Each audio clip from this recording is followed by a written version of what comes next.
Park today.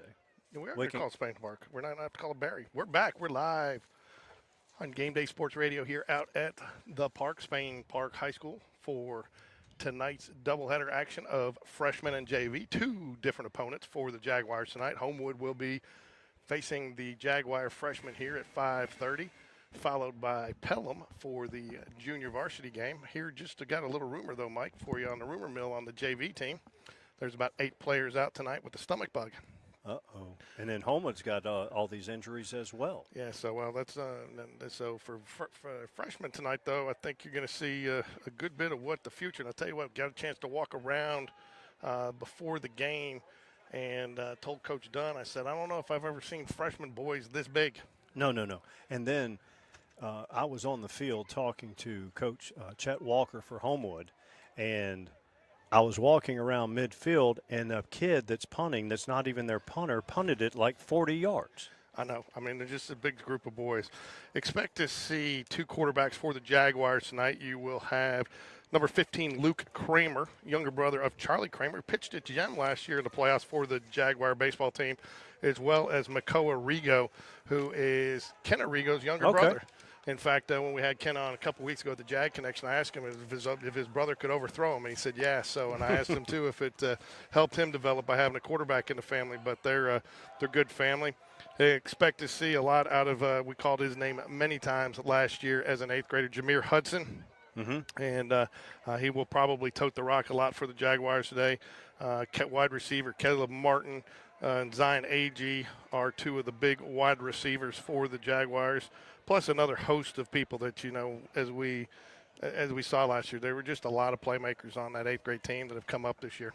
Well, Zion Agee, if I recall, I believe he was kicking and playing running back or receiver, right? He was last year. So excited to call this game tonight. Got a lot of young names. I tell you too, it's nice to see. I gave Charlie Kramer's dad a hard time. I said, when are you going to get out of here? I mean, because he says he's starting all over. He just graduated as a senior. He's got a freshman again. So he has spaced it out. He's kind of like the Blantons and the Colquitts. You know, how long were the Colquitts punting at Tennessee for, like 20 years? Yes, right, decades. Yeah, so anyways, but excited to be out here. It's a nice day. Sun is setting just a little bit.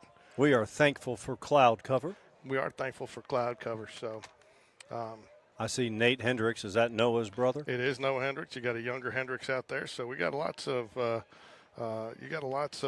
younger players of younger brothers. And I tell you what, I'm excited to do this. I had a good opportunity to interview Barrett Price last night, and Taco, the defensive lineman. Yep, and, I saw it on Jag Connection. Very good. They had a lot of good, nice things to say about this group and how hard they work. And, you know, you can tell this is a close-knit organization top to bottom. So, and the other thing that I think that impressed me the most is how much time Coach V actually spends with these freshmen as well. Talking to Coach V last night, I didn't realize he is in that weight room every day with these kids. He says he will not let them in the weight room without him being there. One, some of it's safety. He wants them to make sure they're using the right technique. But he said this is the future. He wants to learn these players. Coach V has a passion for the weight room and the conditioning, but I believe the greater passion is he wants to have the most positive impact he can on these young men, and that's just another way he can do it.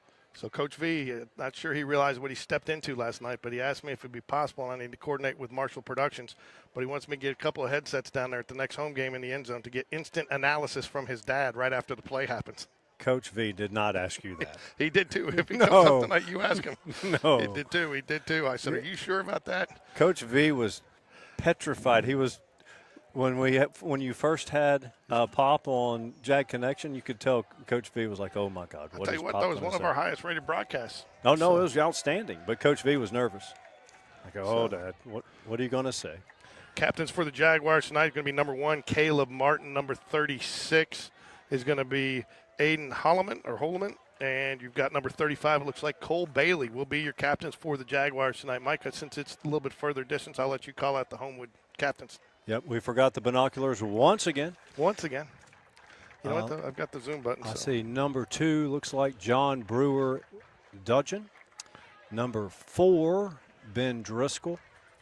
And I can't see, is that –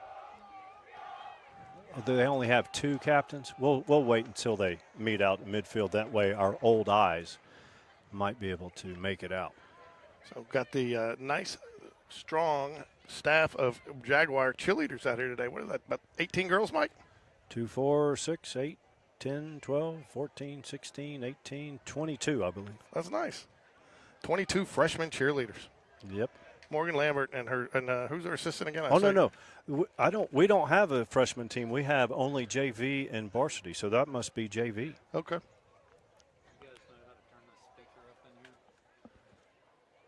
No, sir.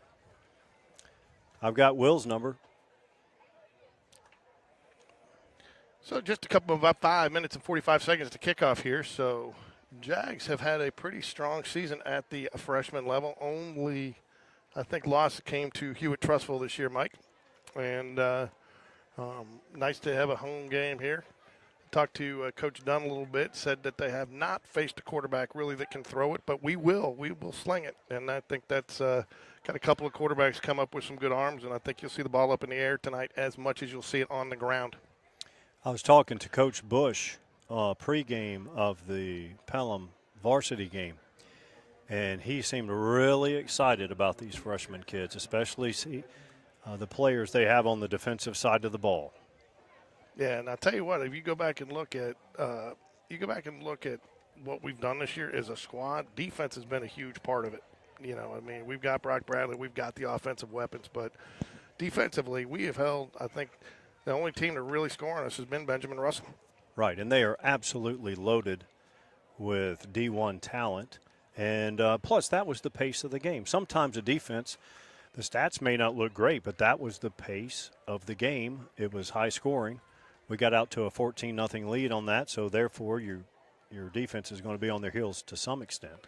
Yeah, and I think, we end up, you get your one, hopefully your only loss in a region play to the eventual region champion in Benjamin Russell. And, they're led by that all-state wide receiver. I believe he's an Alabama commit, Cedarian Morgan. Yeah, he's very reminiscent of Julio Jones when Julio was down there in Foley. Yeah, in fact, I had to put one of his highlights in the Jag Connection, his little one-hander down the sideline. I mean, I was like, how do you have a highlight reel without that? I know it went against you, but when you see receivers making catches like that, it kind of describes the kind of night you're going to have on defense. Sure, and when the other team has dudes and athletes that can make plays like that, it's going to be a challenge. Yeah, so, but excited to see. I mean, again, this is a culmination tonight of what we're going to see. This is a large group of boys, and this goes back. They've started the conditioning and strength program in the 8th, 7th, and 8th grade. They're working together. Coach V was telling me last night that, there's a lot of times he'll get a call from Rusty White or Matt Bowden about, hey, we saw this coverage on your huddle. What do you guys put in? How do you run it? And so they can implement it at the middle school level so those guys are ready. How many times did you and I talk about building culture before Coach V got here and then on into his first and second year, how important it is to start at the youth level, and then you run watered-down versions of your offensive and defensive sets, and really till Coach V got here, that did not happen. No, and I tell you, he was telling me last night, last week was a max week. I can get the cough buttons out between games for you. He was telling me last week was a max week. When he first got here, they had one, maybe two guys that could bench press 300. He said, now, if you want to be in the top 10 on the team, you've got to be over 300. There's 11. There's 11, yeah. He said, right? Yeah. That's just fantastic. No kicking tonight. HOMEWOOD team is a little bit depleted due to injuries, so both teams have agreed that there will be no extra points, no punting or kickoffs. So we will just go. You go for 2 from the 2-yard or 3-yard line after a touchdown. No field goals, and punts will be walked off, I believe, at 30 yards. Correct, Mike? I believe that is correct. And Coach Chet Walker, he showed me their roster, and it's a depleted roster with injuries. Pistol formation here, handoff up the middle. Going to keep those legs moving. He's going to pick up about 7 on that run, tackled by a host of Patriots. Number 20, Parker. Oh, that's a good name. Shaperkalis. That's the first number. Look at that name. That's the first tackle. Yeah, good. Can I buy a vowel, please? So, second down and about 4 here for the Jaguars here, lining up in the pistol formation. 3 wide receiver set. Going to be another. Oh, he fakes the inside handoff. Little screen out to number 21. Stiff arm. Nice strong play there, number 21. Caden Hill. Caden Hill, remember his name from last year's broadcast. We did 2 freshman game last year, right? We did, yeah, we got to do 2 freshman game. Doesn't look like we're going to get to do a youth game this year, unfortunately, due to schedules, but I don't know where. Oh, there we go. Now we're back up. It said 65.8 seconds left. Now we're back to 7 minutes and 30 seconds left. Jags 1st and 10 from the Patriots' 44-yard line. Pistol formation again. Little toss sweep to the outside. He's got room. It's going to be number 28, Jameer Hudson on the carry. That's going to pick up a first down for the Jaguars. He can pick him up and put him down. Ran with power. They ran that play to the short side of the field. Didn't matter. He still got to the edge.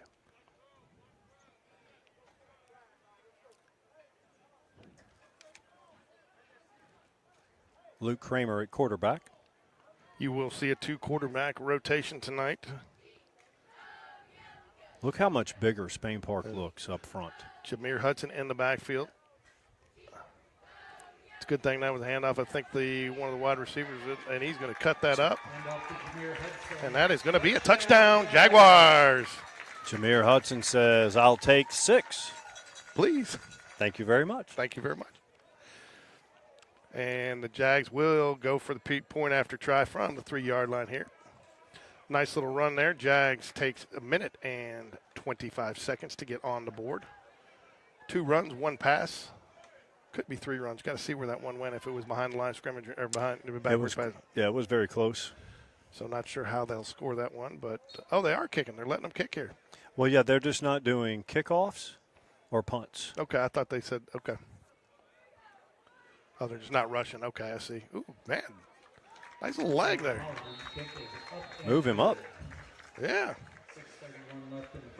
I tell you, you talk about, it was nice to see. I think Coach Darius Taylor may join us a little bit later tonight. I hope he does, because I tell you what, man, that guy every year, he's got to rebuild special teams.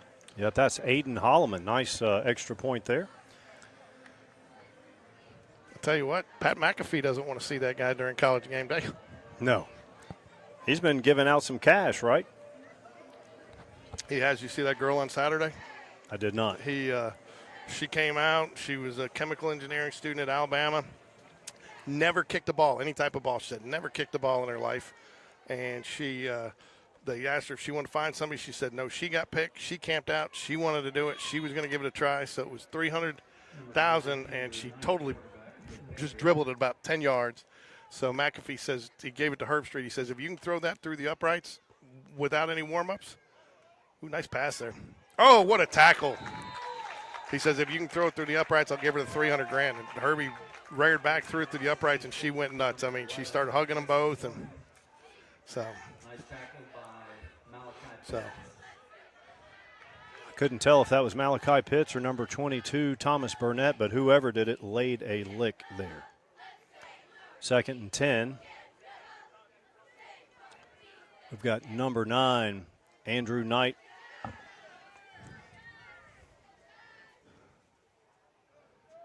Two wide receivers on the wide side of the field. He'll roll out to that side. Throws it away. Smart play. Yeah, nice play. Nice to see, though, too. I guess Homewood kind of recognizes there's a little size difference there. Roll out to get the quarterback out of the pocket, give him a little bit more time to find somebody. Thought about trying it. Was going to be a tough pass, and wisely throws it away. Brings up 3rd down and 10 here for the Patriots.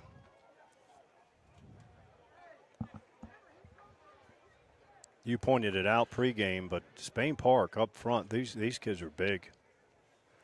Have size, length. Going with the 3-4 defense here, the Jaguars. 2 deep safeties. Drops back to pass. He's got time this time. Rolls out. He's going to throw it deep into coverage, and I'm not sure. Did he get the interception? Looks like he did. Going to be an interception for the Jaguars. There was about as good as a punt there on a 3rd down, Cohen Jackson gets the INT. About what you'd expect there on a 3rd down. Try to make something happen. Receiver had a chance at it. I just think he went up didn't time his jump quite enough and didn't come down with it. Right. And there was a host of Jaguars in his way, too. Well, we've got 11 Homewood Patriots on the field right now. It looks like there's only 11 on the sideline on the bench. That's how depleted they are.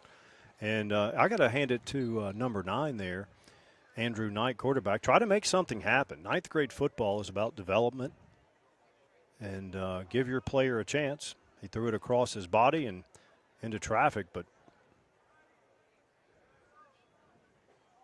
drops back to pass. He's going to go deep. He's got a man wide open downfield and overthrows him. Man, that was a rope. I tell you what, too, I think if he kept on running there, he would have had it. It looked like he stopped a little bit, didn't think it was coming to him. Kramer might have been able to throw that ball just a smidge earlier and maybe hit him in stride, but it looked like just a little miscommunication there, Mike. Yeah, he could have put a little more air under it, but it's easy for us to say from up here. I can't even throw it that far. No, I can't either. Not without crying. So, second down and 10 for the Jaguars here from their own 46-yard line. Back in a shotgun set here. 3 wide receivers and an up back. Fakes the handoff. He's going to go deep again. He's got him down the sideline and throws it out of bounds. Second down and 10. Nice coverage. Third down and 10 for Spain Park.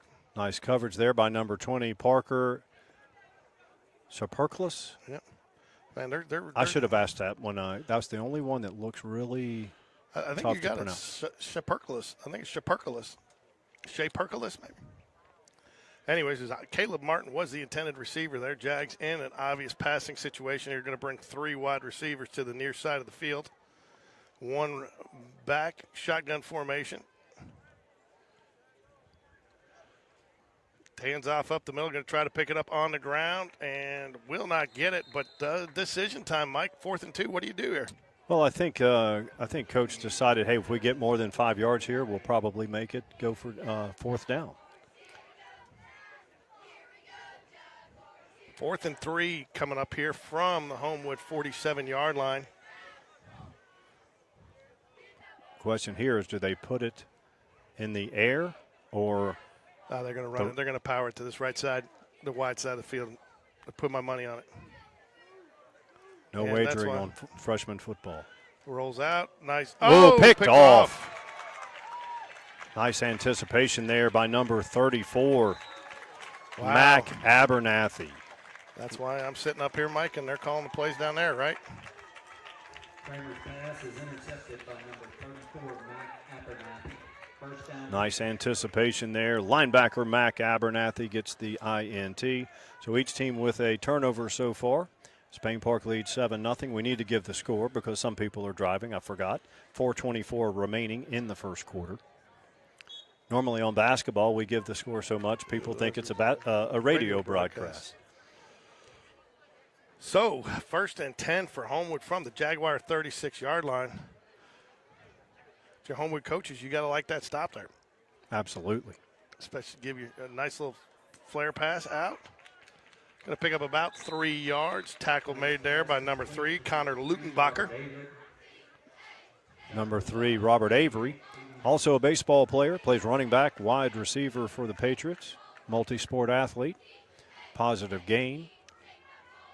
Homewood.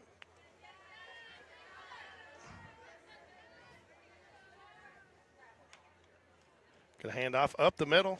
Oh, tackled right at the line by big number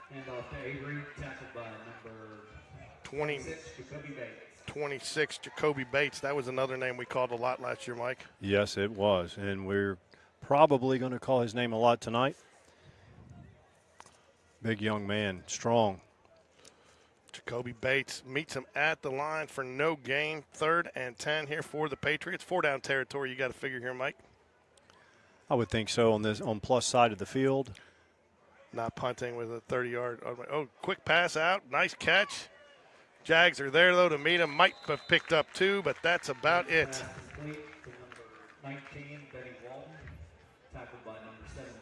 2-yard gain brings up 4th down and 8. To your point, you don't want to punt it.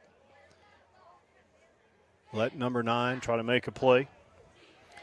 Number 9 being the quarterback, Andrew Knight for the Patriots. You got an aggressive defense here. Here's where I like to maybe go a little hard count, a little shift like Coach V likes to do. See if maybe you can't get them to jump and pick up, make this 4th down just a little bit more manageable. I've never seen that shift work at any level close to how that works for Spain Park's varsity.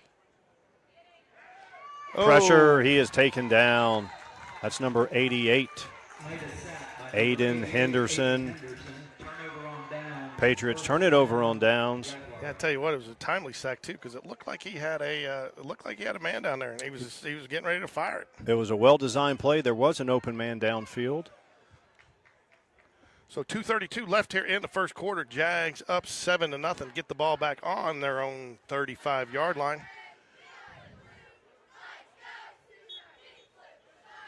Going to see Makoa Rigo in the game here for the Jaguars. Little quarterback shift. Now, I don't think this is going to be a legal formation if they pass it, Mike, because the receiver on the inside there is covered up. Yep. So And he hasn't even asked for confirmation from the ref. Learning moment here if it is a passing down. But it looks like, jet sweep, so it is going to be okay. Nice little run here. Oh. It's going to be a first down, gain of 13. That is number 13. Madden Tubb for the Jags. I forget. They told me his nickname last night. I can't remember what it was. Well, let's don't make one up. We have the authority for baseball players, right? Yeah. And basketball. Connor Grebengo. That gives Coach V a little laugh every time I see him. So, going to jump off the headset here in a minute because we've got a couple of coaches coming on with you, Mike. All right. You got Coach Bush and Coach Darius Taylor coming up, special teams coach. They push the pile. It's going to be a first down. Nice, strong run. At what point do you blow that play, Mike? Oh, man, that's a very tough call.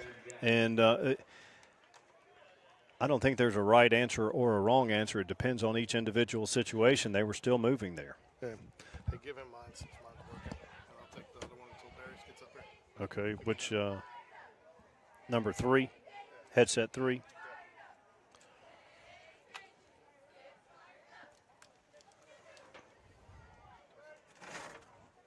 Testing. Okay, there we go. Can you hear it? I don't hear you. Go again. Hello?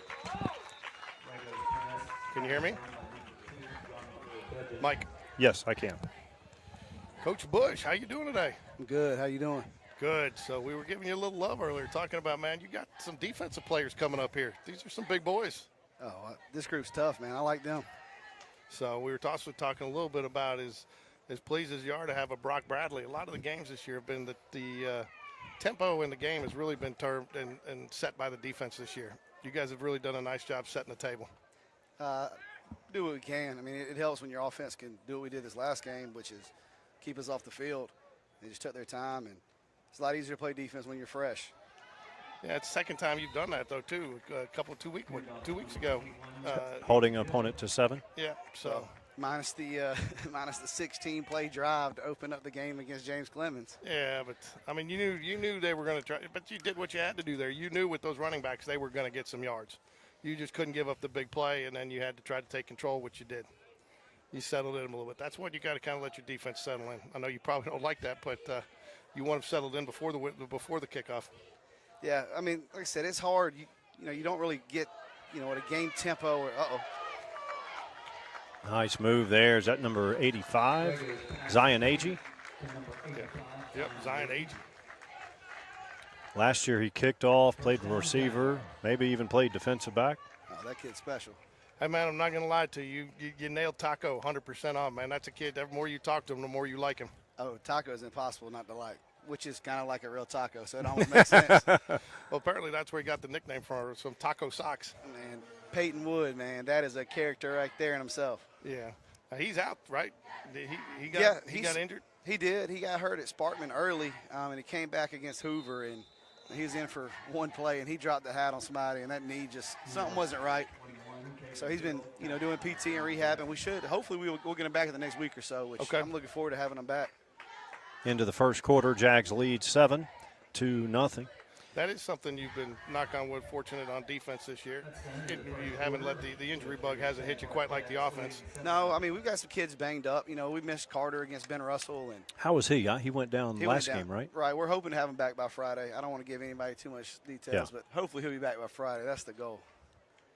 He's such a leader back there. Oh, dude, he's man, I love that kid, and he's got just a great mind, and he loves it, and he works hard, and you know, he came into my classroom today and said, "All right, coach, let's go through it," and he can reel it off, dude. That is a special kid, and you know, it's one of those things that the kids don't always love how I coach them. It's not always fun, and when he's a 10th grader, man, I was on his head, and he did not enjoy it.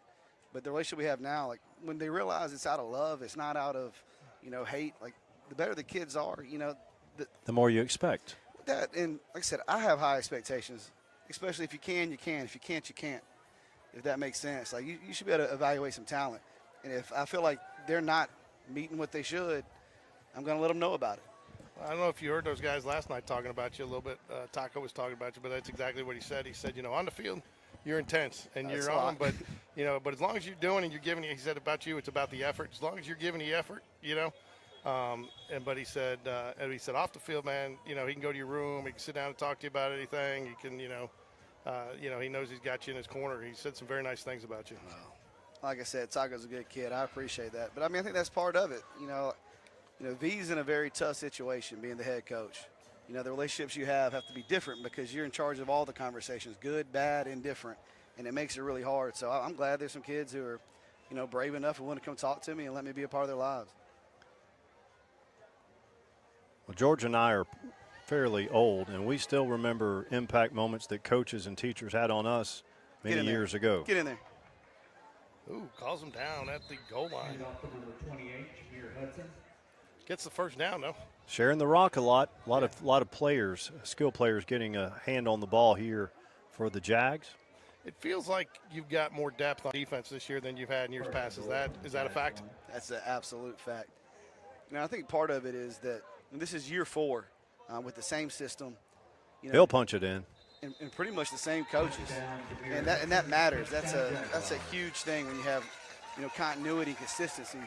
You know, I think the kids know what you're expecting, and we don't run a flavor of the week defense. You know, we'll go grab what we need out of our toolbox and we'll apply it. So when you know what you're doing, I think it kind of empowers the kids, and that's the goal. You know, at the end of the day, like, they're the ones who got to make the plays, not us. You know, and I think just confidence in doing the same thing over and over and over, you know, 1,000 times, you know, you should be pretty good at it. Was that Jameer Hudson there that scored? I believe it was. Number 28. Another good run by Jameer. Extra point is up, and I believe it's going to be no good. Missed to the right. Spain Park will lead 13-0. Can I give these 9th grade running backs a little shout out and a thank you from me and the defense? They've been playing the last 2 weeks, maybe 3 weeks now. They'll play a game on Monday. Okay. And then they'll turn around Tuesday and they'll come out to our practice where, you know, they're watching film and, you know, everybody else is off their feet. They come out there and they've been our scout team backs. Really? Just because we've been thin. And 1 and 2, JD and Nick have both been hurt for several weeks. You know, the biggest thing is like that hits the whole depth of the running back room. You know, Ducati, he got a concussion a few weeks ago, so he's been out too. That's third running back out. So we're just thin there, and then these 9th grade guys come in there and they tote the rock and they play really hard and they run it hard for us. And I think that's a big part of it. Like, you want to talk about the last 2 weeks, I think the way those kids, and like I said, they're not scared. Snap over the head of Homewood quarterback. He will gather it. Wise, it falls on it, but puts them in a big hole here to start the second quarter. Down 13-0. That'll put them at second and about 25 from the 15-yard line. Coach Bush. 30, second. What? That is really impressive that you're freshman, because the physical difference between a freshman and an 18-year-old is massive. There's no doubt. Like I said, and they're definitely, you know, they're going to be bigger and stronger, but they play hard. And like they run it hard. And I said, we're going to quick whistle them. You know, we don't want them being crash dummies for us. But just the look and what it does to the older guys that we still have who are giving us a good look, it keeps them alive. You know, there's only, I don't know too many people who can go 16 or 32 straight plays and give you a good look. It's impossible. And then while I'm at it, man, their O-line as well. The last 2 weeks they've come up with this as well. And they go out there and give us some scout team looks and kind of get some indie time with Coach Mo. Yes, sir. Yeah, Coach V was talking last night about how Coach Mo's made it fun to be an offensive lineman again. I had Kerry and Coach Mo and Jackson and Big Reed Oatridge yes, on for little senior spotlight. Yeah, and we're going to have William and Hudson on probably in a week or two. And I had no idea, and I've known Kerry, we used to play basketball against each other. So when he was at Vestavia, and I've known him for a long time, but he had, you didn't get to see a lot of it, but he was talking about one of them was yodeling, and I had no idea. And he makes it fun, and I was really impressed with both Jackson and Reed is a mountain. And let me tell you something. I've talked to 3 of my college coaching contacts, and I told them he didn't start playing until he was a sophomore, and I don't have to tell you that you can't coach 6'8", 300, and he is an athlete. And come watch it, get on him now, because he is a D1 player, and he just didn't start till he's a sophomore. And to piggyback, Coach Mo, he is a different character. Let's start there. He is an entity unto himself. But he does such a good job with that group.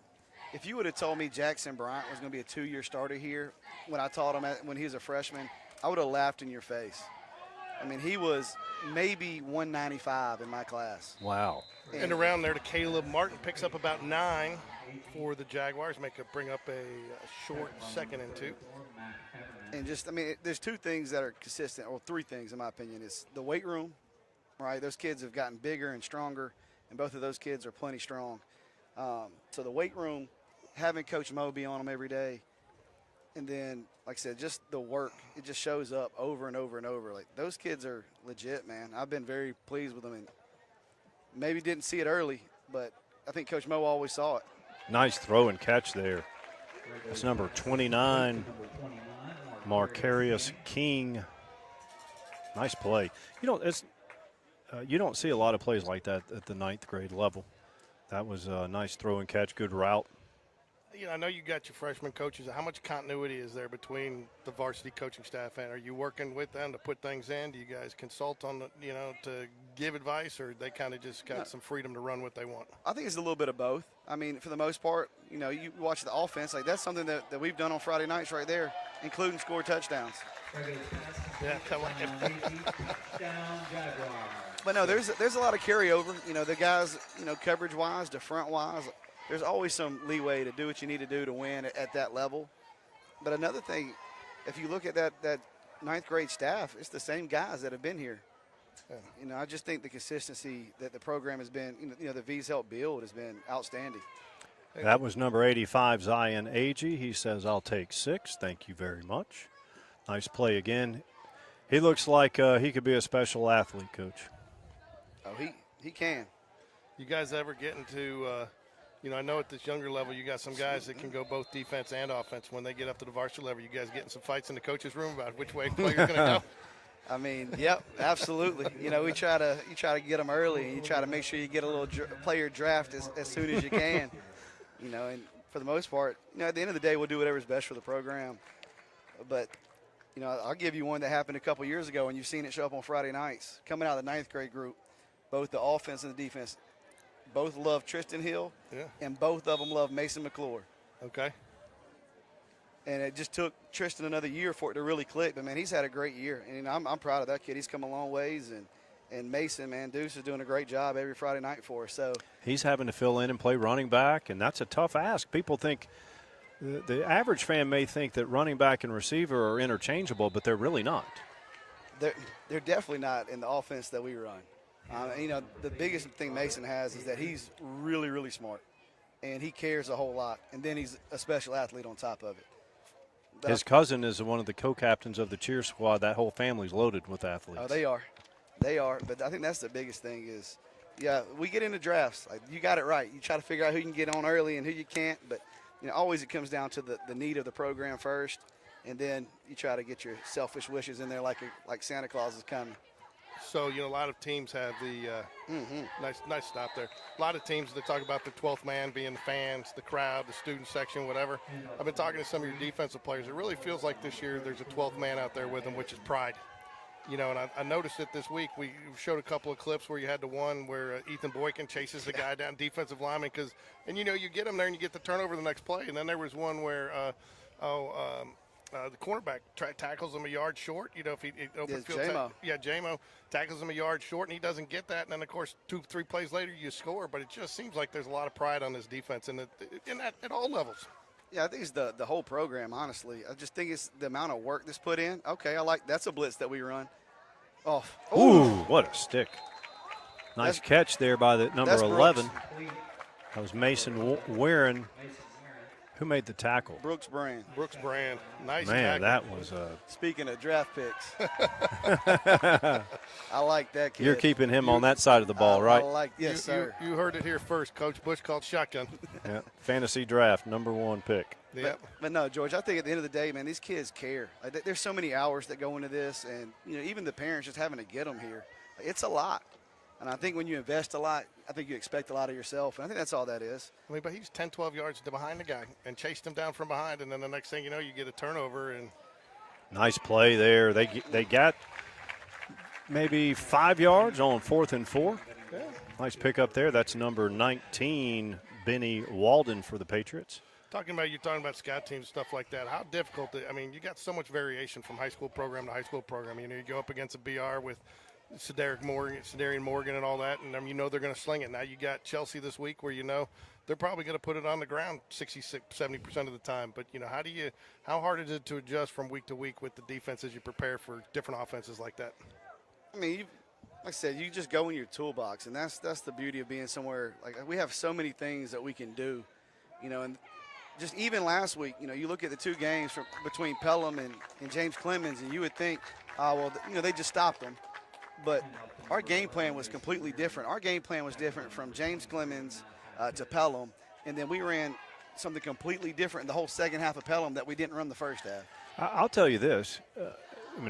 I've analyzed football for a long time.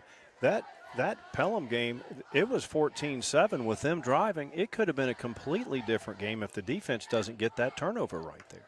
Pelham's not – it didn't seem like we won that game 42-7. I know the scoreboard does not lie. But that shows the importance of a key stop because that turnover flipped the whole game. Yeah, I mean, look, anytime you can give Brock and our offense the ball, like I have all the confidence in the world in those guys. Like, that goes a long, long ways.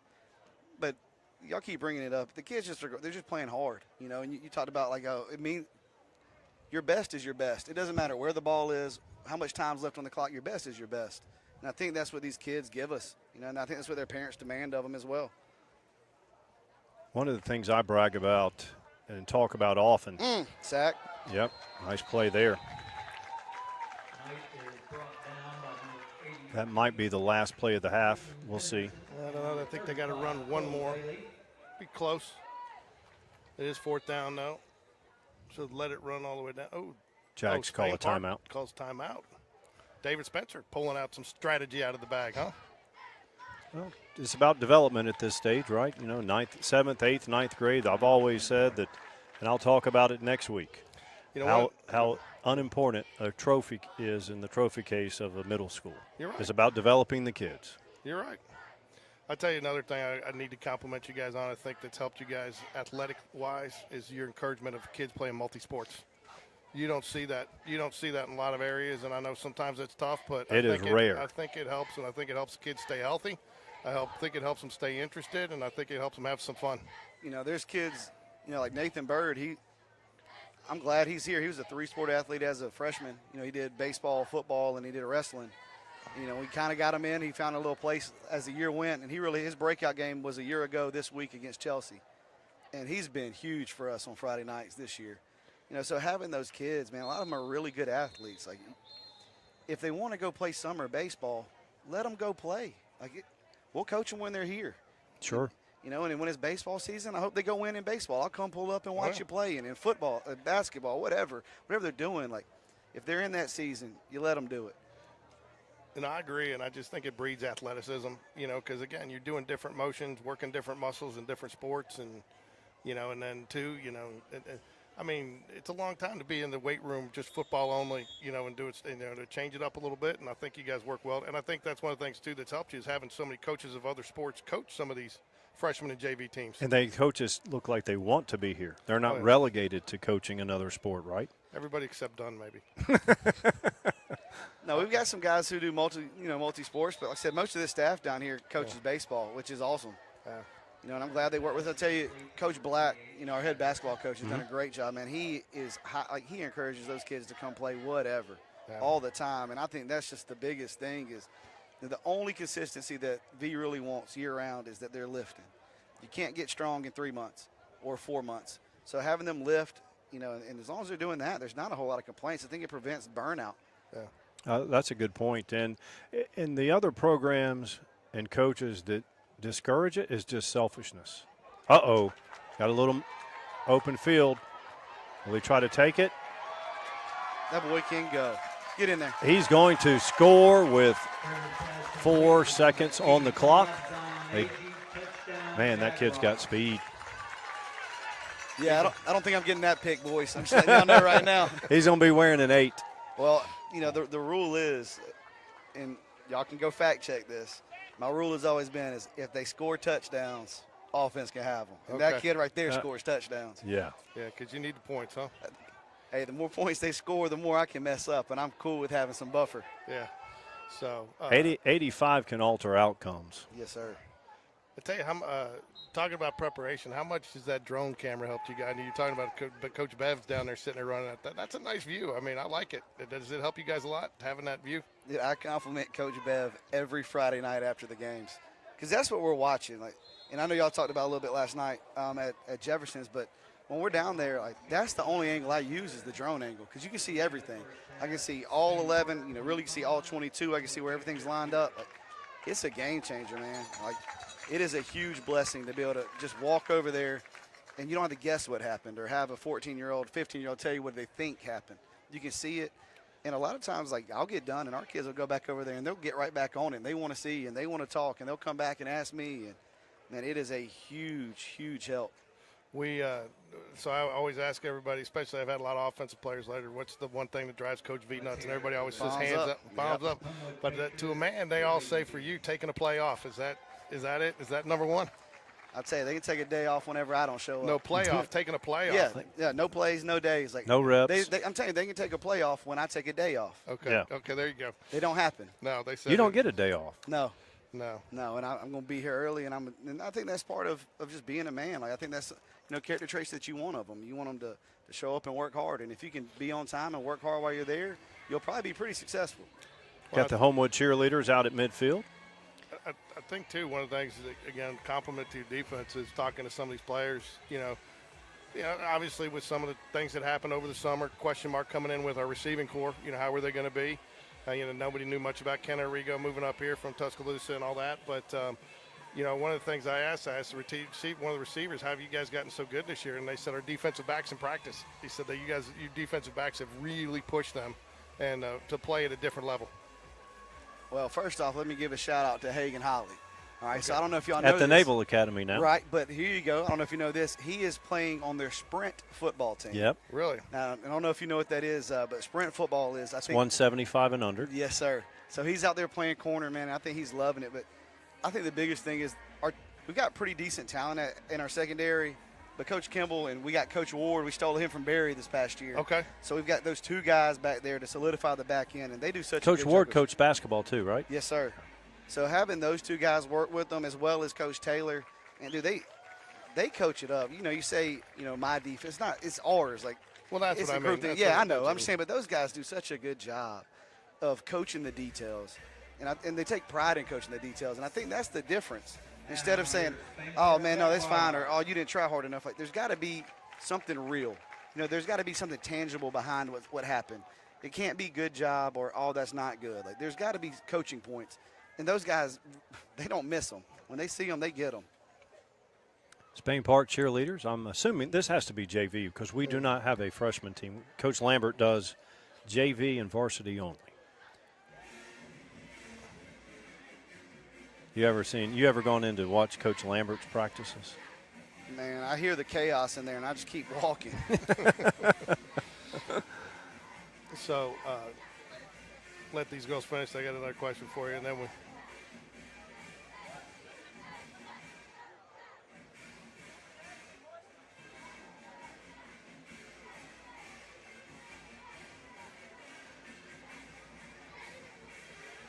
Oh, this year, too, speaking of JV, for the first time ever, they are going to be competing at Nationals in Orlando with our varsity. So that's pretty exciting. 2 bus trips, not just one. I mean, I'm sure y'all are aware, those girls work so hard. They are athletes. Holy People think smokes, man.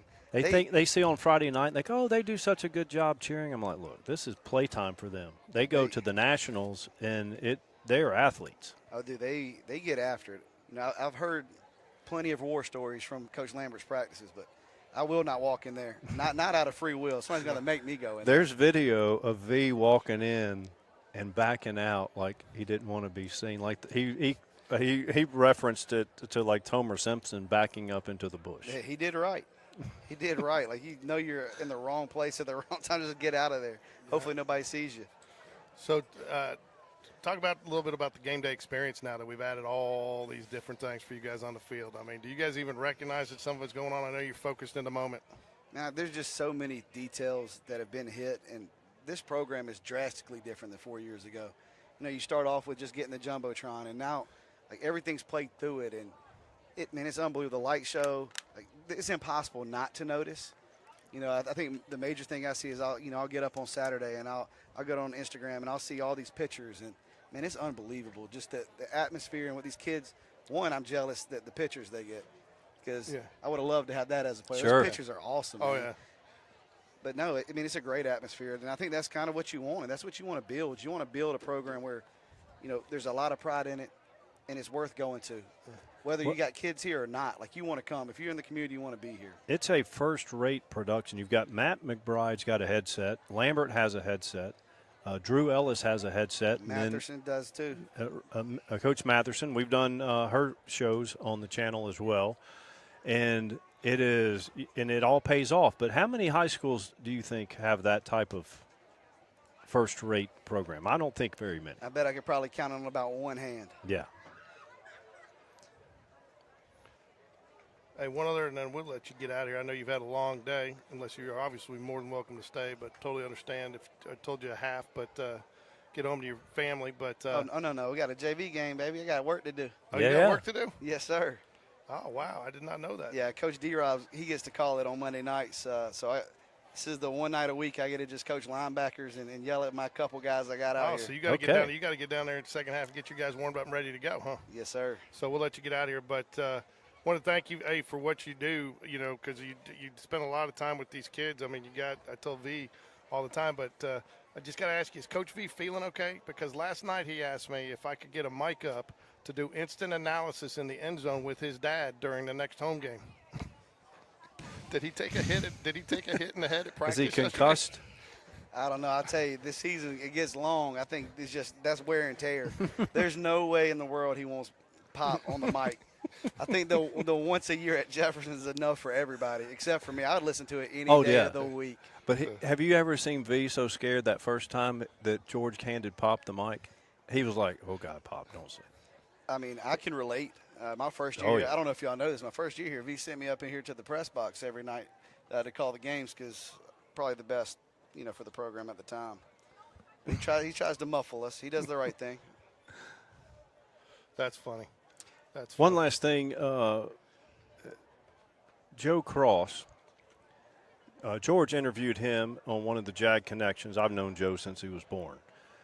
When he was playing youth football in 7th and 8th grade, he wore 21, and he looked like – it was like watching Dion, because you wondered, like, if he got a punt, and then the other kid that was with him, he went to John Carroll. I forget his name, Breezy. Mm-hmm. Both of those kids were so dynamic. And then he didn't play football for 2 or 3 years. And he tells George, I went back to play football to get stronger for baseball.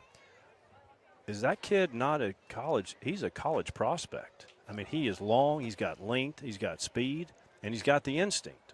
Man, let me tell you, we all agree here, and that's the conversation we've had, and we had it recently. More than just like, I know he can go get the ball, and he made a play the other night. They ran a jet sweep, and he ran the alley on a really good athlete from Pelham, and that play went for nothing. And no one, bats an eye. Nobody notices it. But that's a special play, man. He's a special player. And just watching him grow up, it's funny because he said, I'm too small to play. I'm too small to play. He's not. And not anymore. He's got the frame to grow into also. You know, they called him Little Joe Cross. That's how that's how he was called when I got here, Little Joe Cross. And let me tell you, that's Joe. Like, that's what it is now. And, man, that kid can play. And I'm really, really thankful he's with us. We said last question, but this is the very last one. Give us just a little bit of who we're going to see tonight in the JV game, kind of a few players to look out for. I hear you're down a little bit with some kids with the stomach bug. So Man, it might be a little diverse tonight, but I'll tell you this without dropping any names, the kids that are going to go out there are going to play stupid hard. Good. And it means a lot to them.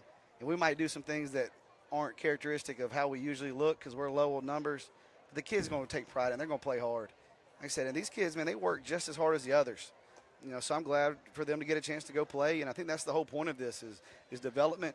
But man, let them get a chance to run out there and hit somebody else. It feels way better. Crash Davis is going to be the quarterback. Nice, Crash Davis. He is. And who's he going to throw to? He's going to throw to 37. I'll tell you, that's Asher. Yeah. And Asher's that's a little swole little dude there. He's a good athlete.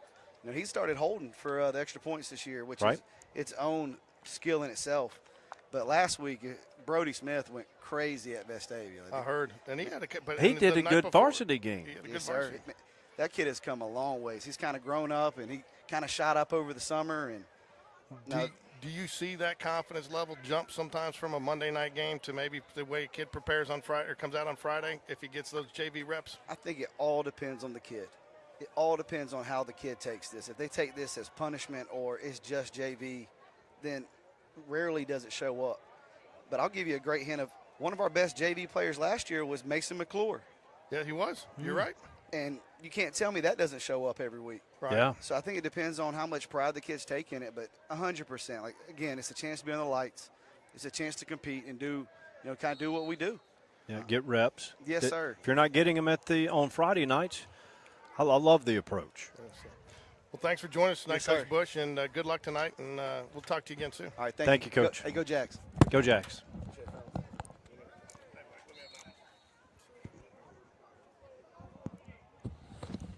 You good, man? Thank you. Yeah. A little warm in there.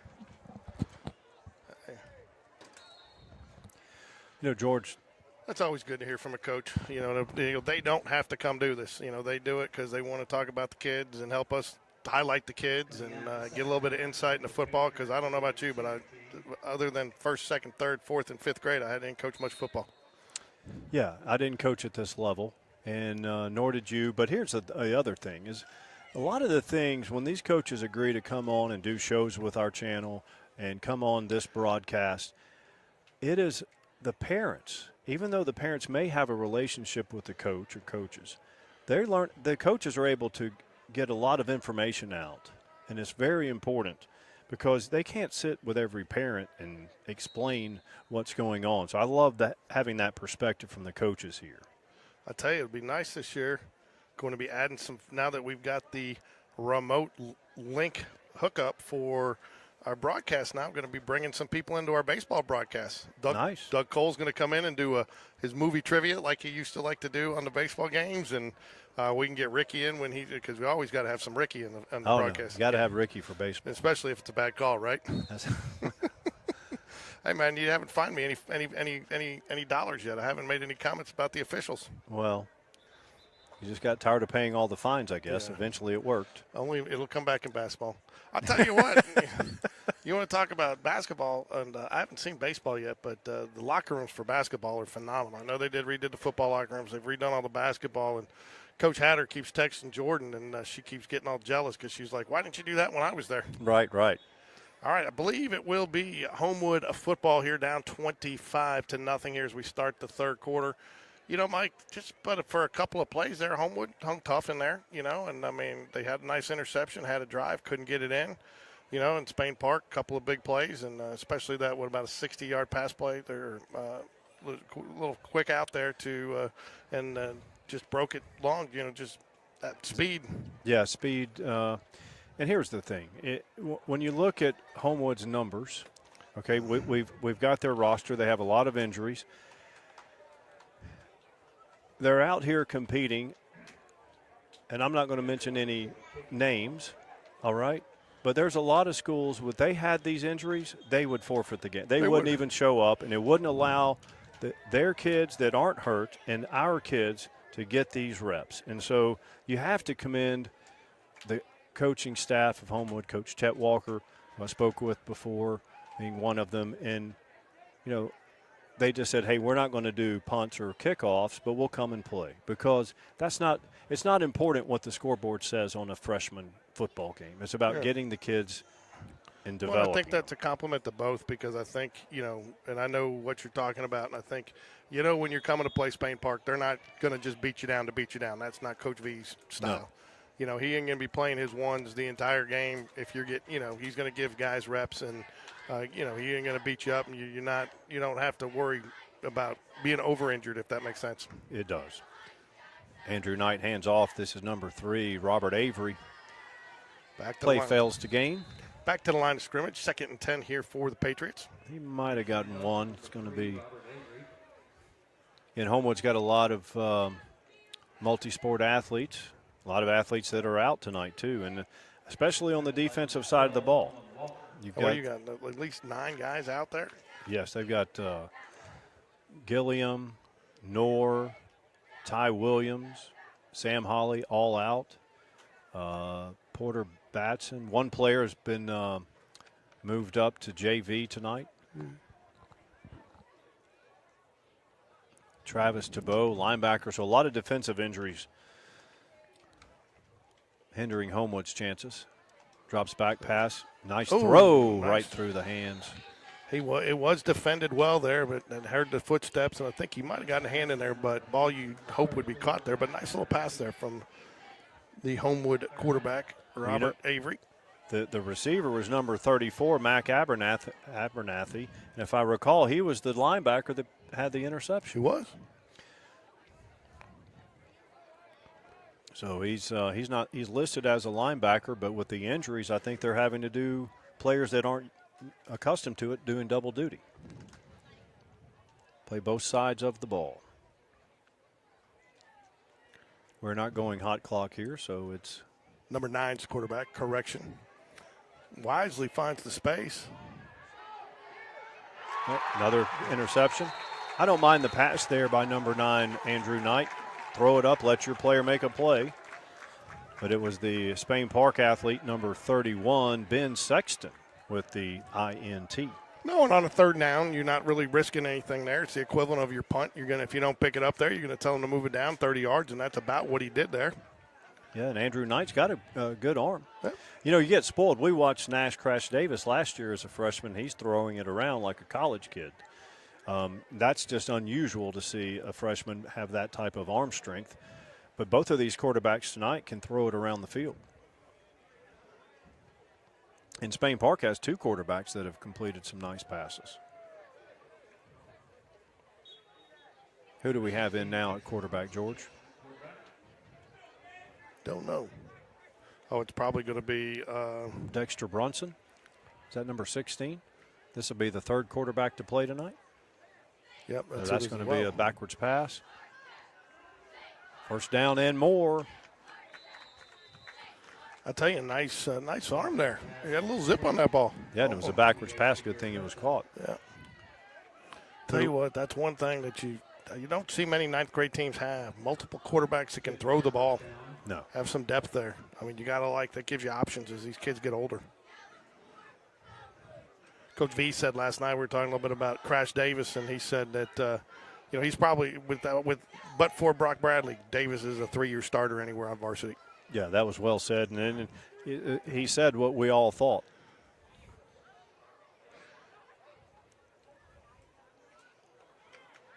Nice run off tackle there. Just gets the shoestring tackle there. Again, I think that was number 34. He's been all over the field tonight. Mac Abernathy for the Patriots. Was that number 28? Jameer Hudson again, who's put it in the end zone. It's hard to tell. I can't I believe it was because number 20, it's either 20 or 28. So 28 is the running back. 20 is a DB. Yeah. I tell you, it's interesting what Coach Bush was saying about, that you have freshmen that are actually big enough to scout team for the varsity. Could have gotten called with a Yep. hold there, but there goes number 28. Oh, Ooh. wow, throws him off. Nice hard run. Once again, Jameer Hudson, another tough run. Big gain, 20-plus yards. Nice block. Thought the official was getting ready to throw his flag for a hold, but did not make the call, which was good. Did you see the one I was talking about? Oh, yeah, I saw it. I thought it was going to be called a hold for sure, but it did not get called. How many? We only have 4 officials on the field, too, it looks like. 5. Oh, yes, you got the line judge. 1st and 10 from about the 23. Hand it off up the middle. That is number 9, Michael McDavid. Gains about 2 yards. That'll bring up 2nd down and 8. Jags lead 25-0. Coming up on 5 minutes to go in the 3rd quarter. Man, number 1 is a big player, Caleb Martin. Big target.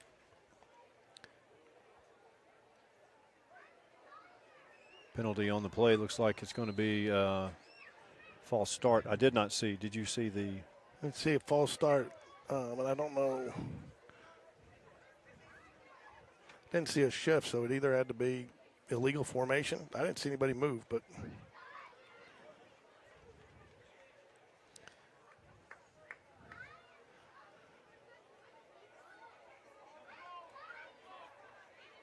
Shotgun formation here. 3 wide receivers set out for the Jaguars.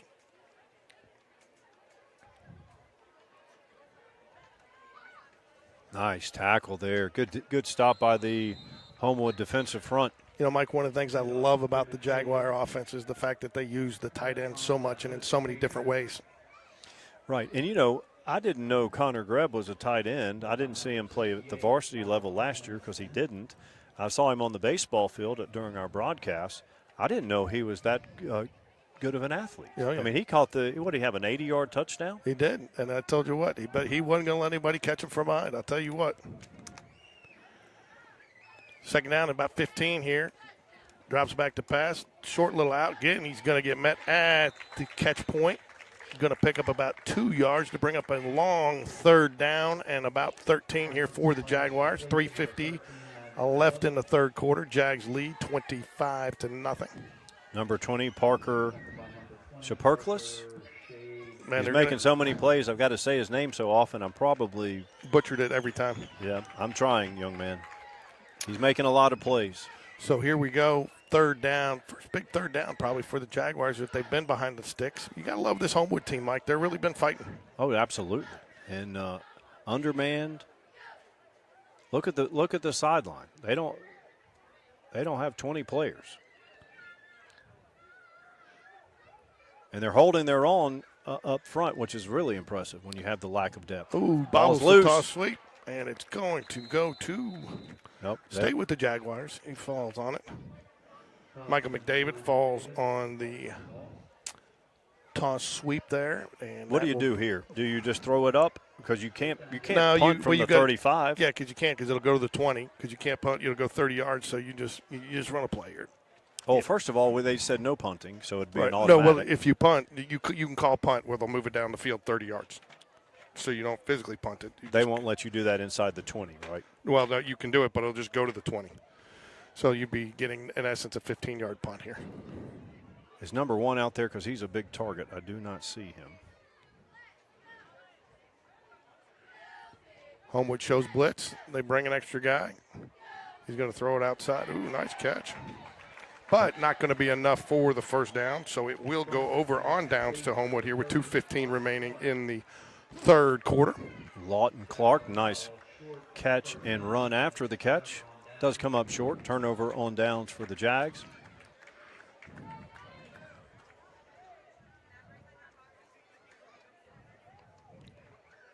Coach V out there active on the sideline for this freshman game. Coach Bush, as he said, he will not be the DC for JV. He will be coaching linebackers. Yeah, it's got to be. You think that's got to be some fun too, to be able to relinquish that role, do something a little bit different, get a little bit more hands-on with the position. Might be a refreshing change of perspective, too, for every once in a while. All right, Homewood will take over at their own 20-yard line here. Oh, nice step. You know, he had a nice hole there. Homewood offensive line did a nice job creating an initial hole there, but the Jaguar linebackers closed it up pretty quick. Yeah, number 3 there, Robert Avery, listed as a running back and receiver. Nice feet. Made the first defender miss. Gain of what? 5, 2nd and 5 coming up. Picks up 6. You just had to correct me, didn't you? Oh, sorry.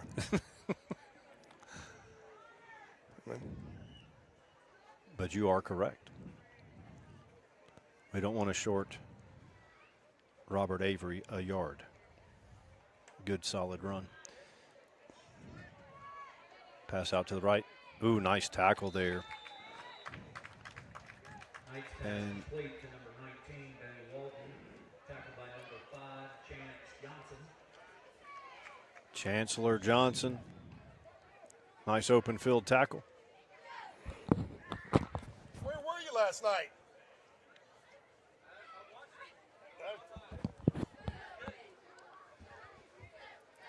Giving Crash Davis' dad a hard time. He's usually a regular at the Jag Connection on Sunday nights. Uh-oh. Gave him 5 demerits, right? Yep, 5 demerits. In fact, we reserve his seat. Tell you what, quarterback for Homewood does a nice job rolling to his non-throwing Yes. side and squaring up to make that pass. That's not easy to do. That's good footwork at this age. And he is getting a lot of pressure, whether he rolls out to the near side or the far side or the short side. It doesn't matter. The Jags are putting pressure on the quarterback, and he's having to I like the fact that he's trying to make a play, too. Yep. We have the clock running. Are we going hot now?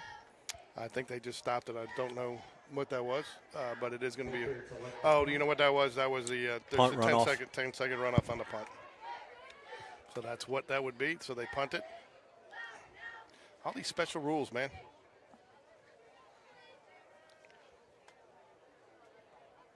All these special rules.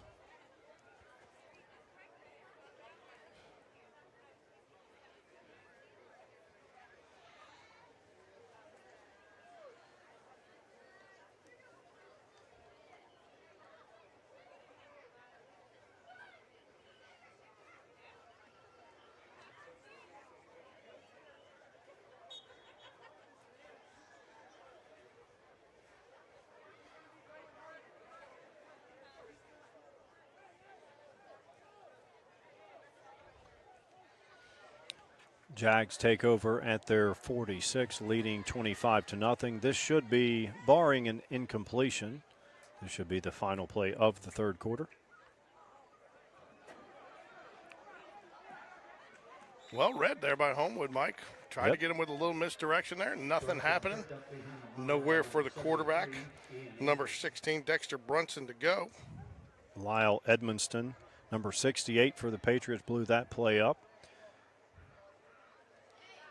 Bring up a second down. Probably no more plays here in the third quarter. We will go to the fourth quarter. Jags leading 25-0. And that is what will happen here. Jags will huddle up. Coach Keith Litton is, I believe, offensive coordinator for the freshman Jaguars. Was a varsity wide receivers coach for a number of years. Took a step back so he could spend more time with his kids. Got to respect that. Absolutely. Is his son the collegiate golfer? Yes, I believe so. Former state champ. Mm-hmm.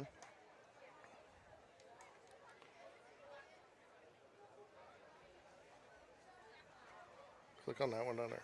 At the end of the third quarter, that's Spain Park, 25, Homewood 0.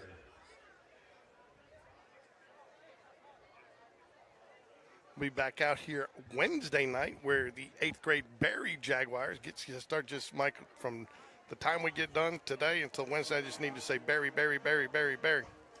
Yeah, I know. No, we just need to get into the mode of saying Jags. Jags. Jaguar first down. Jaguar first down. So, but fortunately they don't take offense because it's all part of the same thing.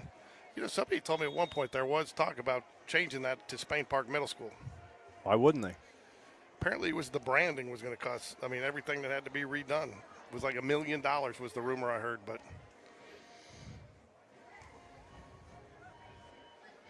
little jet sweep there. Oh, wow. Good pursuit by the Patriots defense, Fought hard including for some yards there, but again, guess who's in the backfield blowing it up? Number 34. and number 16, Oliver Barrow. Nice play. So Homewood defense much more stout this half. They just gave up a couple of big plays in the first half, including the last play of the half where Zion Agee went the distance.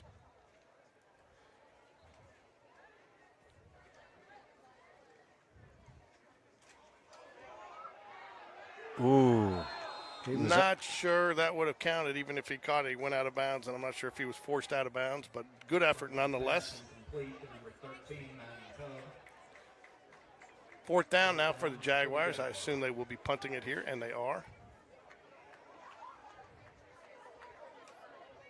We're on 10 seconds off here. That'll give Homewood the ball around their own 20-yard line. Probably about the 22. 7:16 remaining here. Stick around for game 2 of our doubleheader action.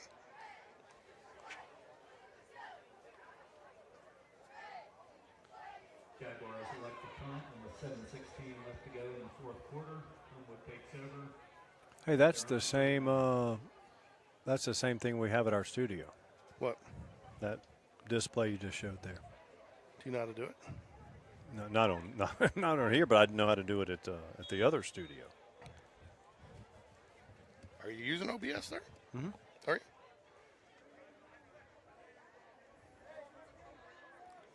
So we'll get the ball on the 30.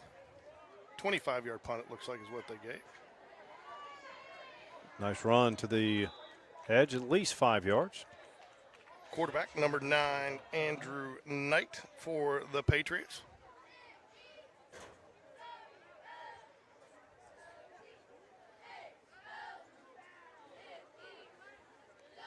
Homewood cheerleaders with the pink pom-poms. It's Breast Cancer Awareness Month, and October is.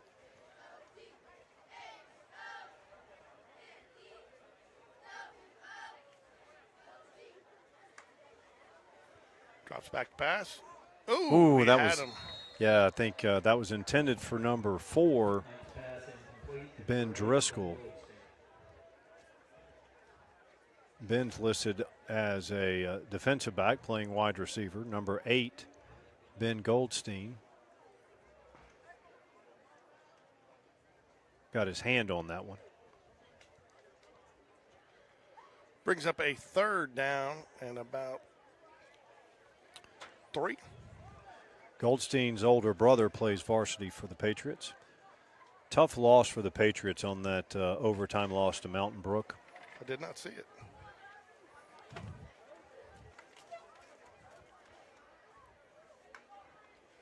Played well enough to win for sure. Nice throw up for grabs. Picked off. Jags have it up the right side. Still going. And going. Oh, fumbles it, but goes out of bounds. Around the inside the 25. Picked off by number 5, Chance Johnson. Chance Johnson with the INT. You know, maybe the Homewood coaches have a different mindset, but I like the fact that Homewood quarterback number 9, Andrew Knight, is throwing it up and trying to let his athletes make a play. I agree.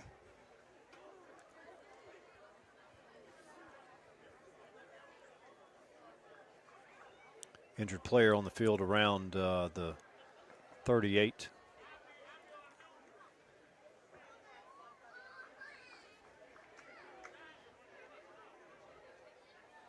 So are we going to have nachos, hot dogs, or both in between games? Tough call, but I am getting another Gatorade. That Gatorade was tasty. That means you needed it. Where's the other Gatorade? I don't know, man. I got nachoed out during basketball season. I might still be nachoed out. Actually, baseball season. Because the nachos at baseball are so big. Well, here's the thing. I wouldn't eat nachos if they didn't come with jalapenos. I just like I like the combination of the nachos, the cheese, and the jalapenos. Injured player there for the Patriots. Walks off. Looks like he's going to be okay. Number 7, Jordan Fagans checking in quarterback. Jordan Fagans checks in at quarterback for the Jaguars. 4th quarterback tonight It for is. the Jags. It's not often you see 2 quarterbacks for a 9th grade team, much less 4.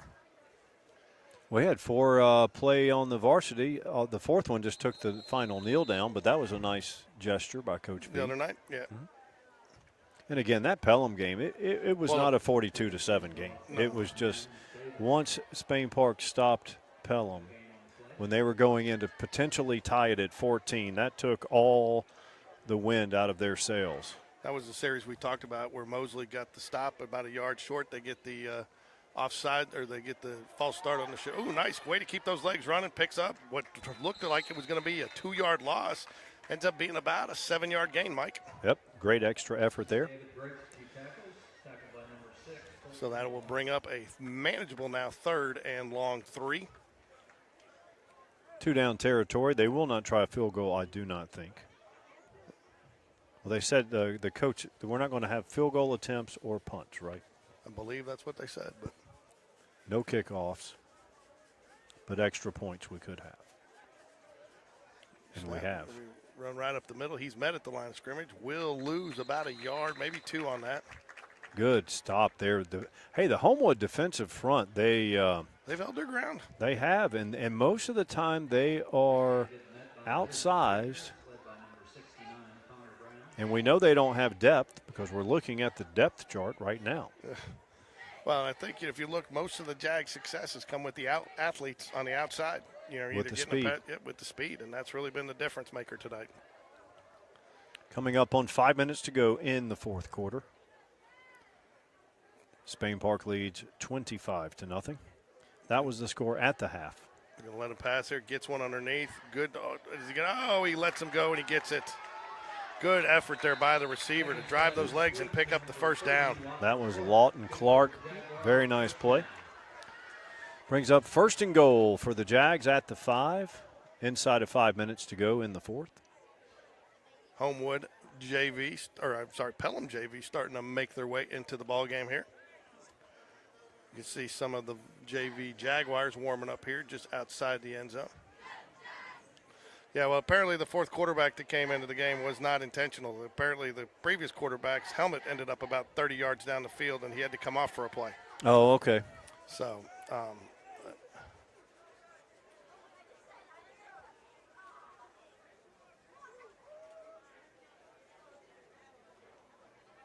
Handoff up the middle. Homewood again. Another nice stop. All right, so here's where you probably should blow the play dead a couple of minutes ago. yeah, 25 A couple of to seconds ago, 25 rather. to nothing. I mean, that's where you get the benefit of, versus the risk of injury. Yeah.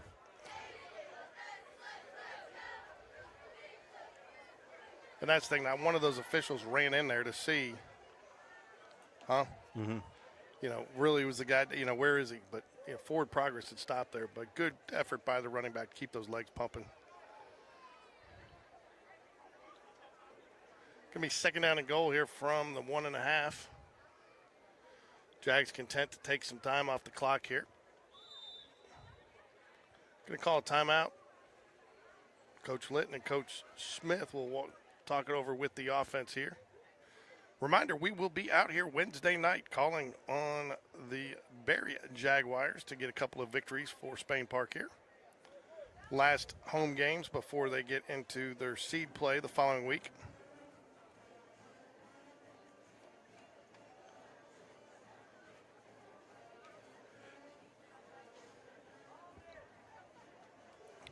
Yeah, I wasn't thinking the other day when Coach V was telling me the numbers about how many people that they have that have hit their clean numbers and stuff like that. I keep forgetting that we lose so many seniors every year. Right. That's very impressive. Very impressive. So 3-17, 25-0. Jags have been held scoreless here in this second half. Homewood has really done a nice job containing the Jaguars. Jaguars have had to benefit with this lead to get a lot of younger guys that might not necessarily see as many reps, some reps. So it's been a kind of a win-win this second half for both teams.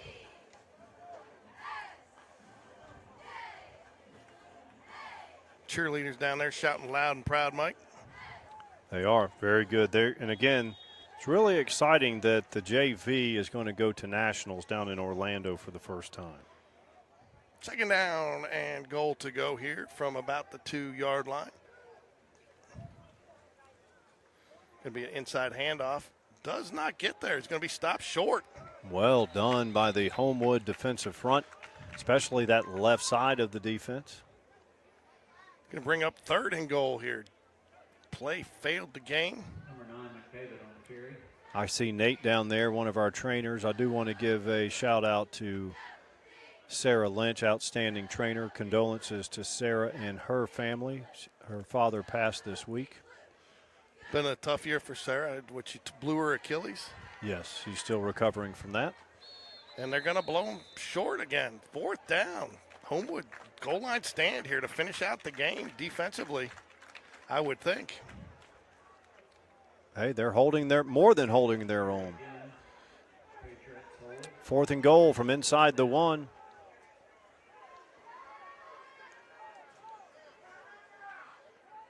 This is where I like to just bring the quarterback up under center and let him just poke his nose through. Yep.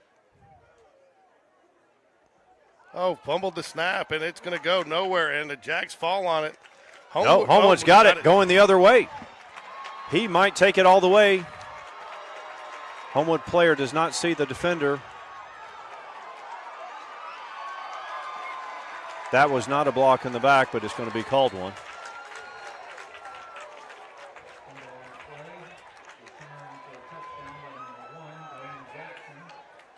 It looked like a block in the back from that official's perspective, but I don't think it was. The Spain Park player turned his back at the last second, but nonetheless, it will be called back. We've got 2 flags on the play, one back here. What a stop by Homewood. Riddled with injuries.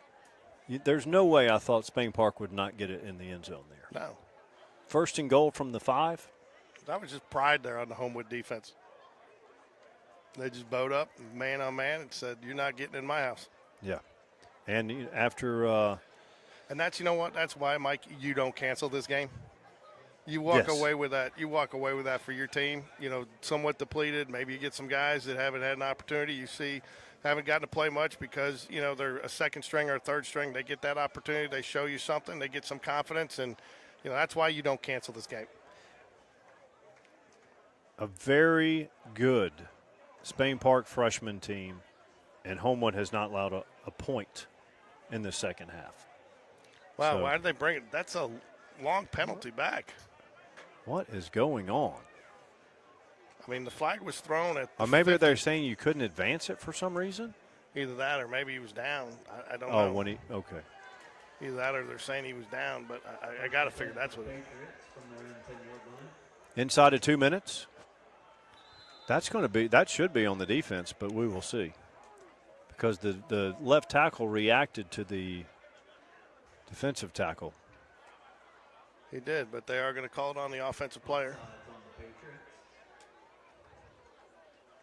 The kid move is the key there is, did he cross into the neutral zone? He did, but 1:52 remaining. First and about 13.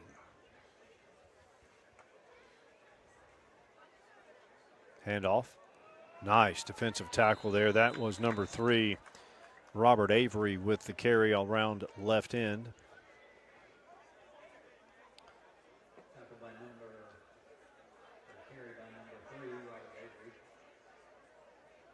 Couldn't tell for Spain Park if that was number 45, Wade Russell, or 48, Awad.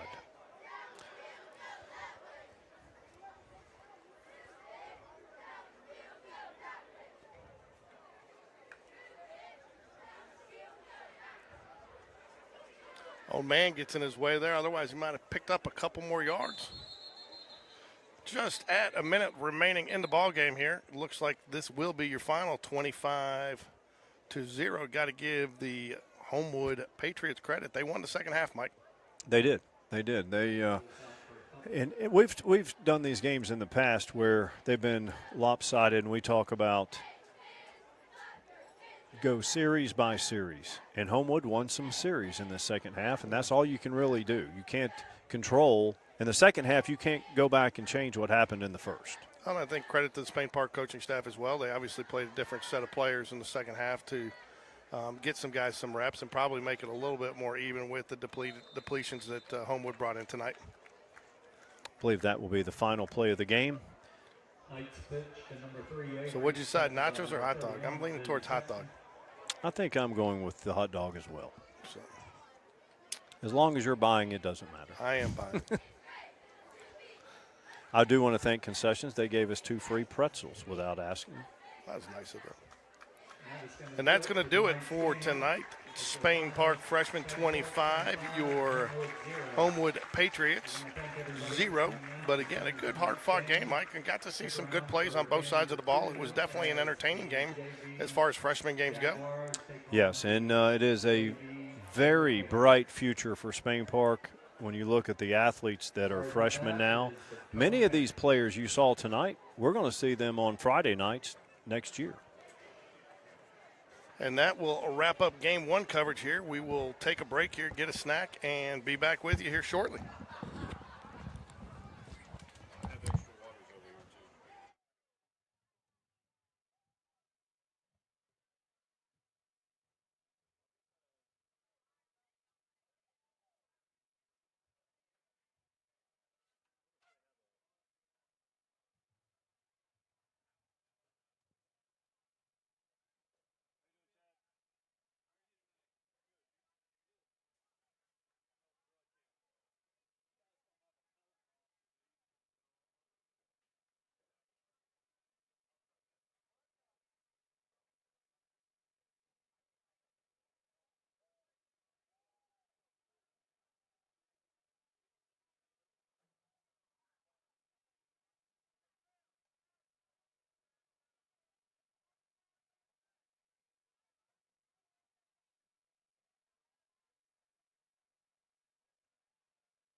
wins the toss and will start on offense for the first series.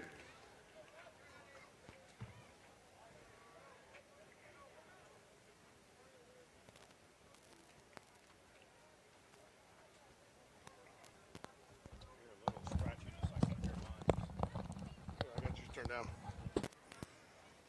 There you go. You good? Test, test, test. I don't hear. Can you hear me? I can hear you. I don't hear myself like I was in the first game. How about now? Testing, testing. Spain Park hosting Pelham in the JV game. Can you hear it? No. No. Let's see.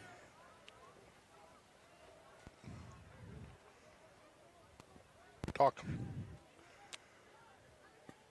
Pelham will start with the ball. I can't hear myself very loud, which is okay, but nice gain of 8 yards for Pelham.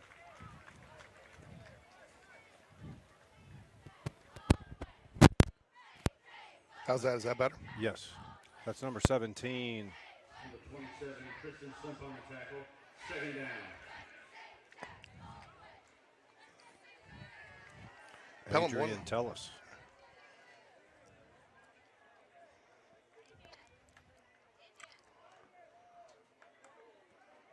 First down for Pelham off the run off the left side there. Didn't take Panthers long to get a first down. 2 plays, 2 running plays off the left side. Number 27, Tristan Slimp on the tackle.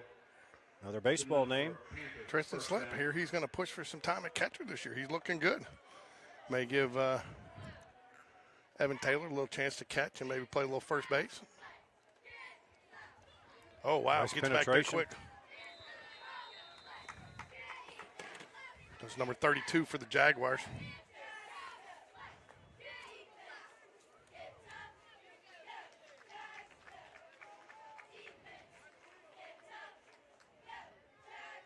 Israel Anders, I believe. Well, is that he plays? Is he playing JV and varsity? Because I believe know so. he was getting. His dad, Eric Anders, was a national champion at Alabama. Yes, he was. And, UFC fighter.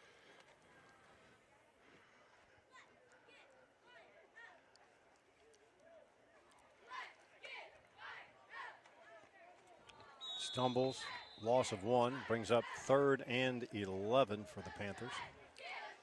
Number 17, Adrian Tellis with the carry. Third down.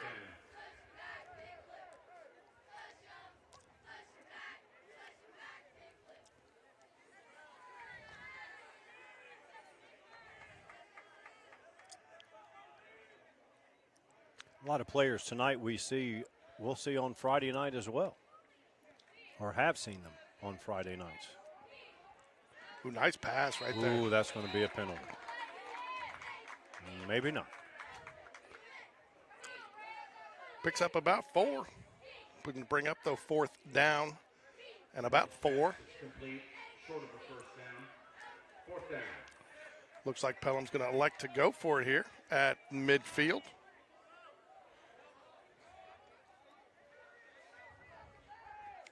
.5:31 left. See if they're going to just try to get the Jags to jump here, Mike. Use a play out of our varsity playbook. Number 11 is John Hampton, quarterback for Pelham Panthers. Plenty of time left here on the play clock, ticking down, so he still could run a play here. Does. Low snap. Gathers it, going to go down. Nice job of turning your head there, number 18 for Spain Park. Receiver had a step on him. Looks like that was Dwight Beckford. Stride for stride with him. Turnover on down to the Jaguars on their own 49-yard line. Jaguar, first down. Said they had Brody Smith in coverage there. Well, they have a different roster than we do. Yep. Brody wears 12, and he's a receiver. I think he just thought the 18 was 12, maybe. Brody's in the slot Crash Davis takes the snap. Bubble screen.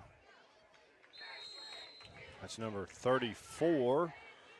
Caden Stevenson, sophomore wide receiver. Davis pass complete.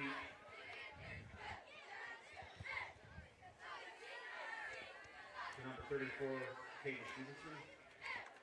Who do we have in the backfield? Number 45 is going to be Joshua Tenney. Okay. And fake to Tenney. Pass was thrown behind. Ooh. Almost caught, almost intercepted, and almost caught again. Defended by number 49, Colton Lancaster. Third down and about 3.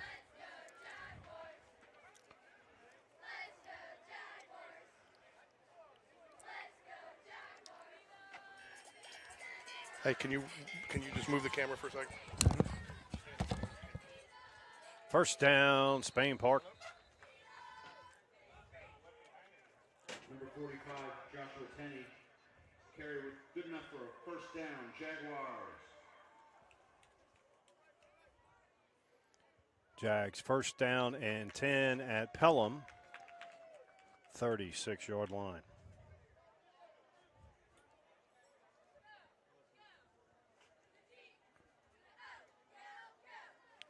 Crash Davis drops back, rolls right, this drops it off to Tenney. Nice gain there of about 8-9 yards. Second down, maybe 1 to go. Nash is a sophomore, but he is an experienced athlete. Last year, he played varsity on the baseball team. He's the backup quarterback to Brock on the varsity this year. Last year as a freshman in baseball, we broadcast a game. He hit a home run. No stranger to the big lights. Second one. Throws it up. Contact. Incomplete. That was intended for Asher McBride, also a varsity athlete on Friday nights.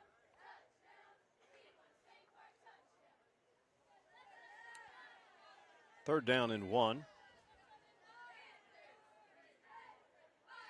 2 receivers on the far side, including Brody Smith. Nash in pistol formation. Hands it off to Tenney, up the middle. Play is good enough for a first down.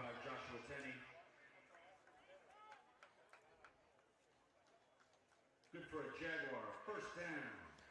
3:19 remaining in the first quarter. The game is scoreless. Pelham's first possession.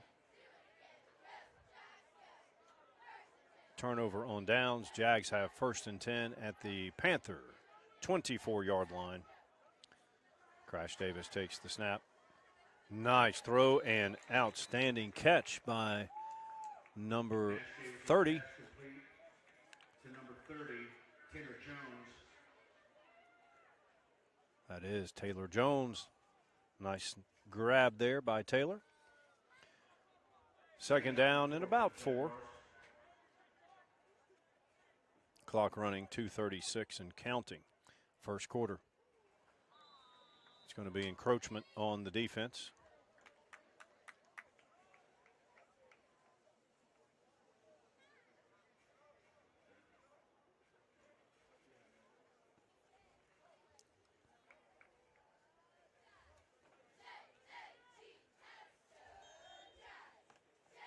False start on the Jack makes it 2nd and 9.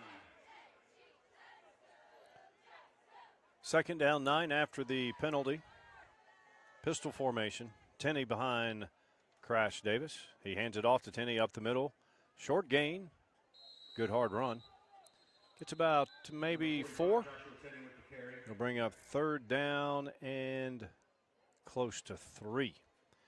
Coming up on 2 minutes to go in the first quarter. Game is scoreless.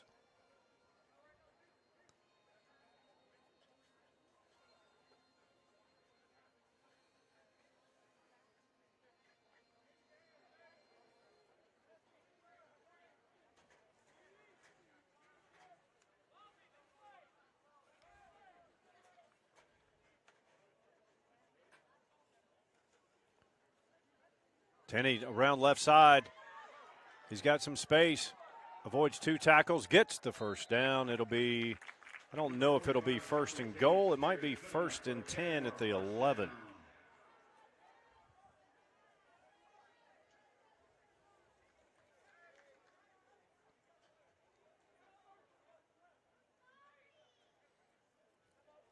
Clock is stopped at 1:26 remaining in the first quarter. First down and 10 to go from the Pelham Panther 11-yard line. Drop off. Nice catch and run there. That's number 86 for Tate. Second and 2 from the 3. They can get a first down at the 1.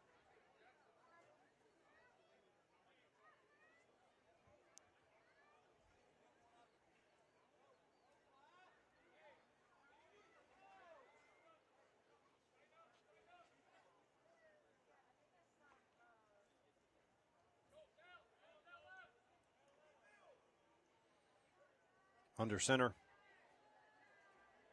Fakes it to Tenney. Intercepted.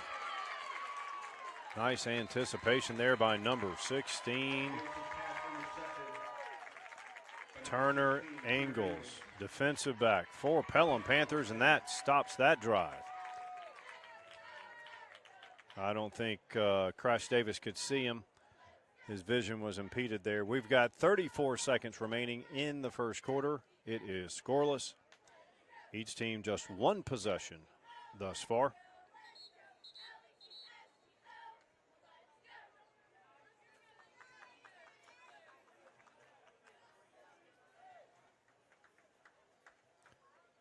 After the touchback, Pelham will take over. First down and 10 from their 20-yard line.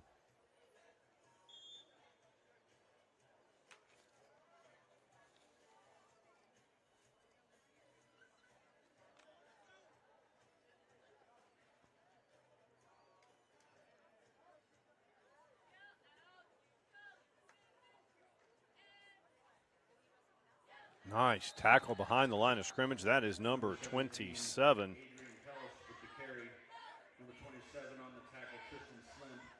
Slimp again.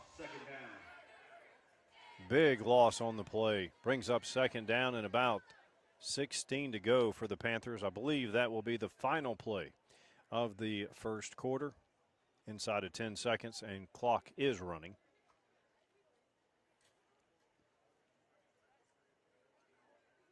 At the end of 1, it is Spain Park and Pelham scoreless. Switch into the field for the second quarter. End of the first quarter, Pelham 0, Spain Park 0.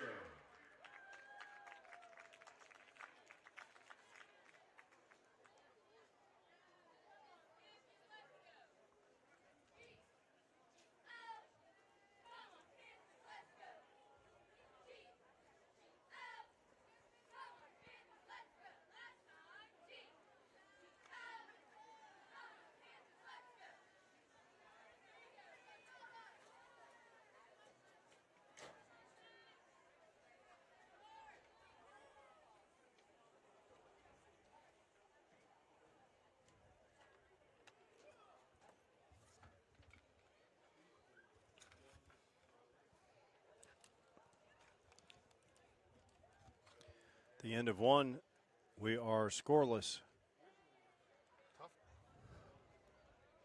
Tough throw down there in the end zone there, Mike.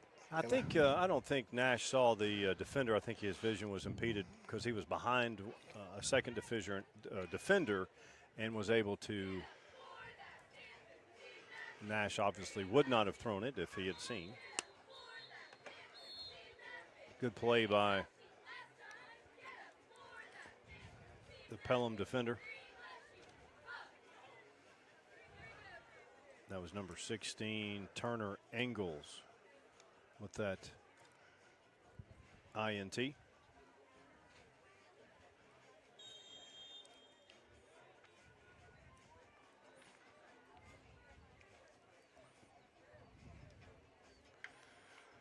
Ooh. Well, who's that? I mean, how does a wide receiver jump there? You don't see that happen very often. No? False start offense. To make 2nd and 20 here for the Panthers. I agree with you, Mike. That game was Ball on the 9-yard line. that score was not indicative Friday night of how that Pelham game went because again, when you don't get that stop there, there's a good chance they go in and score. Yeah, and you're tied at 14. And you're tied at 14. That's a total. And then, again, they had another play we talked about. Ethan Boykin chases a guy down from behind when they're having a chance to maybe take it to 21-14. They fumble. We go 2 plays later and score. Now you're 28-7. And a couple of defensive plays really turned the tone of that game. Yes. Quarterback keeper. Nice play for Pelham. Good gain there. 17, Adrian Tellis Brings up carry. 3rd and long.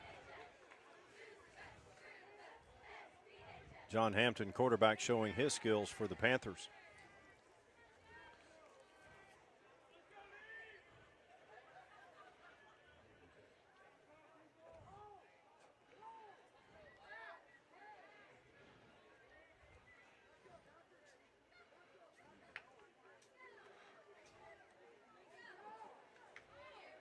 Pass completed left side. It will be short of a first down. Probably a punting situation for Pelham. Coming up on 7:12 remaining in the second quarter. Tackled by number 85, James Jones. James Jones, that's a name we hear some on Friday nights. James Jones, we do. Yep, he's had a couple of nice defensive plays at the varsity level. I know he had a big fumble recovery in one game. He did, and we called his name many times last year in the games that we did. He's a guy that I think we'll be calling his name for years to come, or at least a couple more years to come. Sure. You know, one of the simplest tests of how effective and dominant is a player is you'll see we'll watch prospects and their name never gets called on the PA, and you're wondering, like, is this kid really that good, or are they just running away from him, or a combination? It's because there's a lot of players that are 4-star athletes, and the PA guy's never calling their name, and you're like, what is the situation here? Crash Davis, chance to put the Jaguars on the board. Neither team has scored. We are scoreless.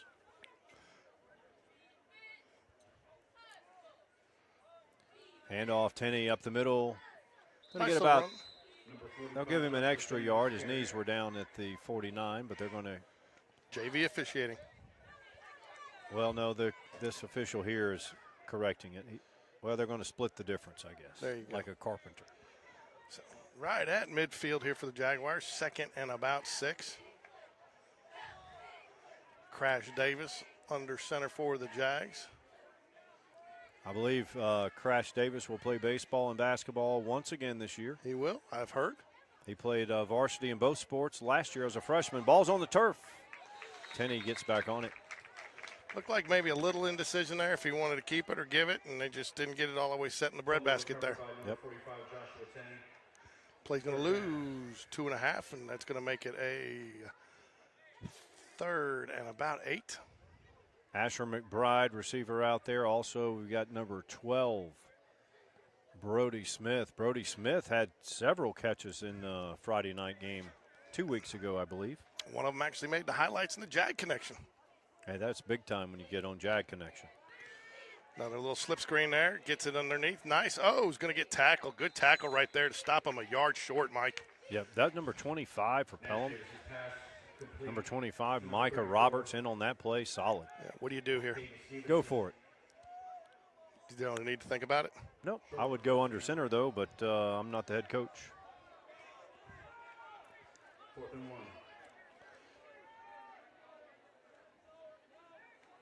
Oh, Wow. 57 for Pelham says, not today, my friends. 57. Nate Hernandez says, I'll have none of that. That had no chance, Mike. Zero. Still scoreless, 5:04 remaining in the second quarter. Reminder, we will be back here Wednesday night for 7th and 8th grade Barry Jaguar action. Take a look at these athletes, folks, that we've seen tonight. 9th grade, and JV, and then watch 7th and 8th grade. And then the disparity between the size on the same day on Wednesday, the 7th graders and 8th graders, the size differential is massive. It is. So you know what excites me the most about doing another game 2 days from now, Mike? I do not. Is we get to put all this stuff in the press box and I don't have to take it home. Oh, outstanding. That's the best news I've heard all day long. And we don't have to bring it up for another game like we did last year, 2 weeks in a row. You know, we did one game, freshman JV 1 week, and the next week, and we had to haul it all up, haul it back down. That's great. We should be able, I think we've earned the use of a closet. Yeah. Second and maybe 7, long 6 or a short 7. Jag D's been tested a little bit tonight. It's good to talk to Coach Bush before the game. Always fun to have him on. We had him on last year. Oh, wow. They almost took the Jaguars almost took the handoff. They're led by big number 27, it looked like. Tristan Slimp. Man, you talk about getting your name called by the PA guy. Tristan has had his name called 4 or 5 times already. I mean, I keep hearing from guys that, you know, even on the baseball next year, he's going to be a hard guy to keep off the field.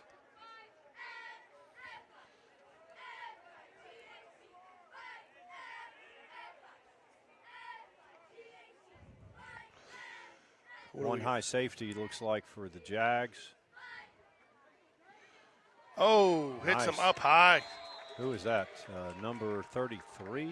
Yes, number 33 for Spain Park on the defensive ball is number 40, Jack Henson, and was in there too. Dazul Lakima, number 33. I believe Pelham will punt it away here with 3:28 left here in the second quarter.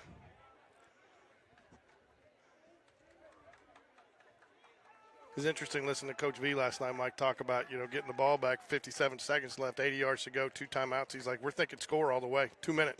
Hey, very first game tonight. What did we do? Zion Agee, get it to him in space. Get to run some safe plays. And he went 80-plus yards. Tell you what, good crowd out here tonight, too, for a freshman and JV action. Spain Park takes over the ball on their own 30. Very nice. 1st and 10.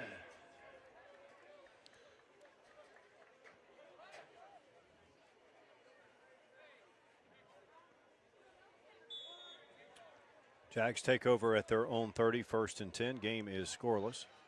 3:20 till halftime. And off right side. Nice move of the pile there. Gets about 5. Number 45, Joshua Tenney with the carry. Tenney's getting a lot of the carries here. Well, in fact, he might have gotten every carry.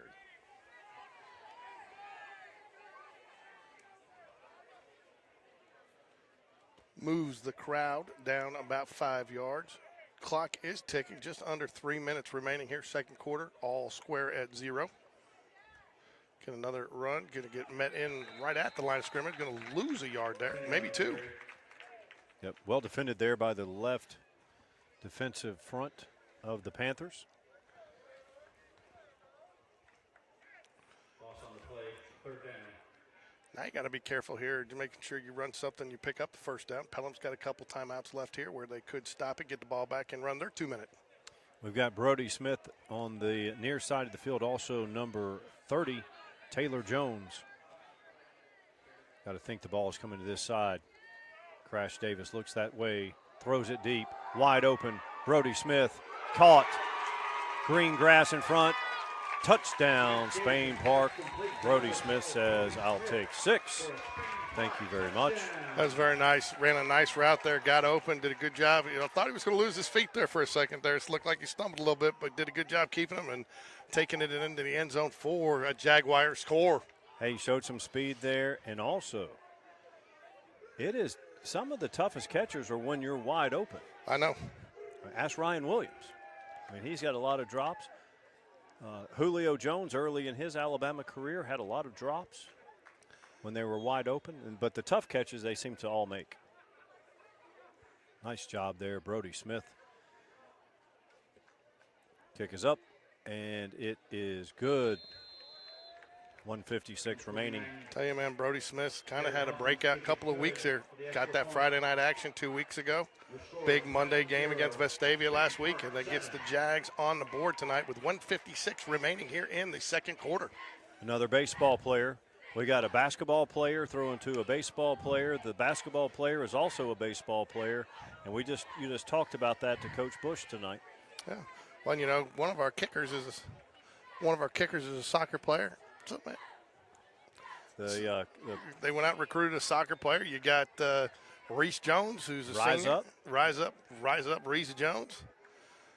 Connor Grebengo. You think the football players that don't play baseball are jealous because we didn't give them a nickname? You know, a couple of them, I think they know. I tell you what, though, I did find out from Joe Cross. Did you hear? Yep, Giuseppe. Giuseppe. But I'm sorry, I did not pick up on the lineage of Italian lineage with the last name Cross. I know, it's on his mother's side. Well, you know, I didn't know that. I'm sorry, I didn't ask for the family tree when I got the baseball roster. Well, next time you'll be more prepared. So out of bounds, stops the clock there with 1:49 left. Panthers show that they want to try to tie this up here before heading to halftime. Brings up a 2nd and 5.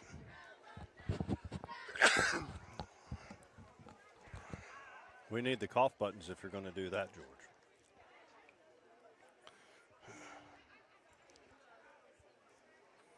Fall allergies.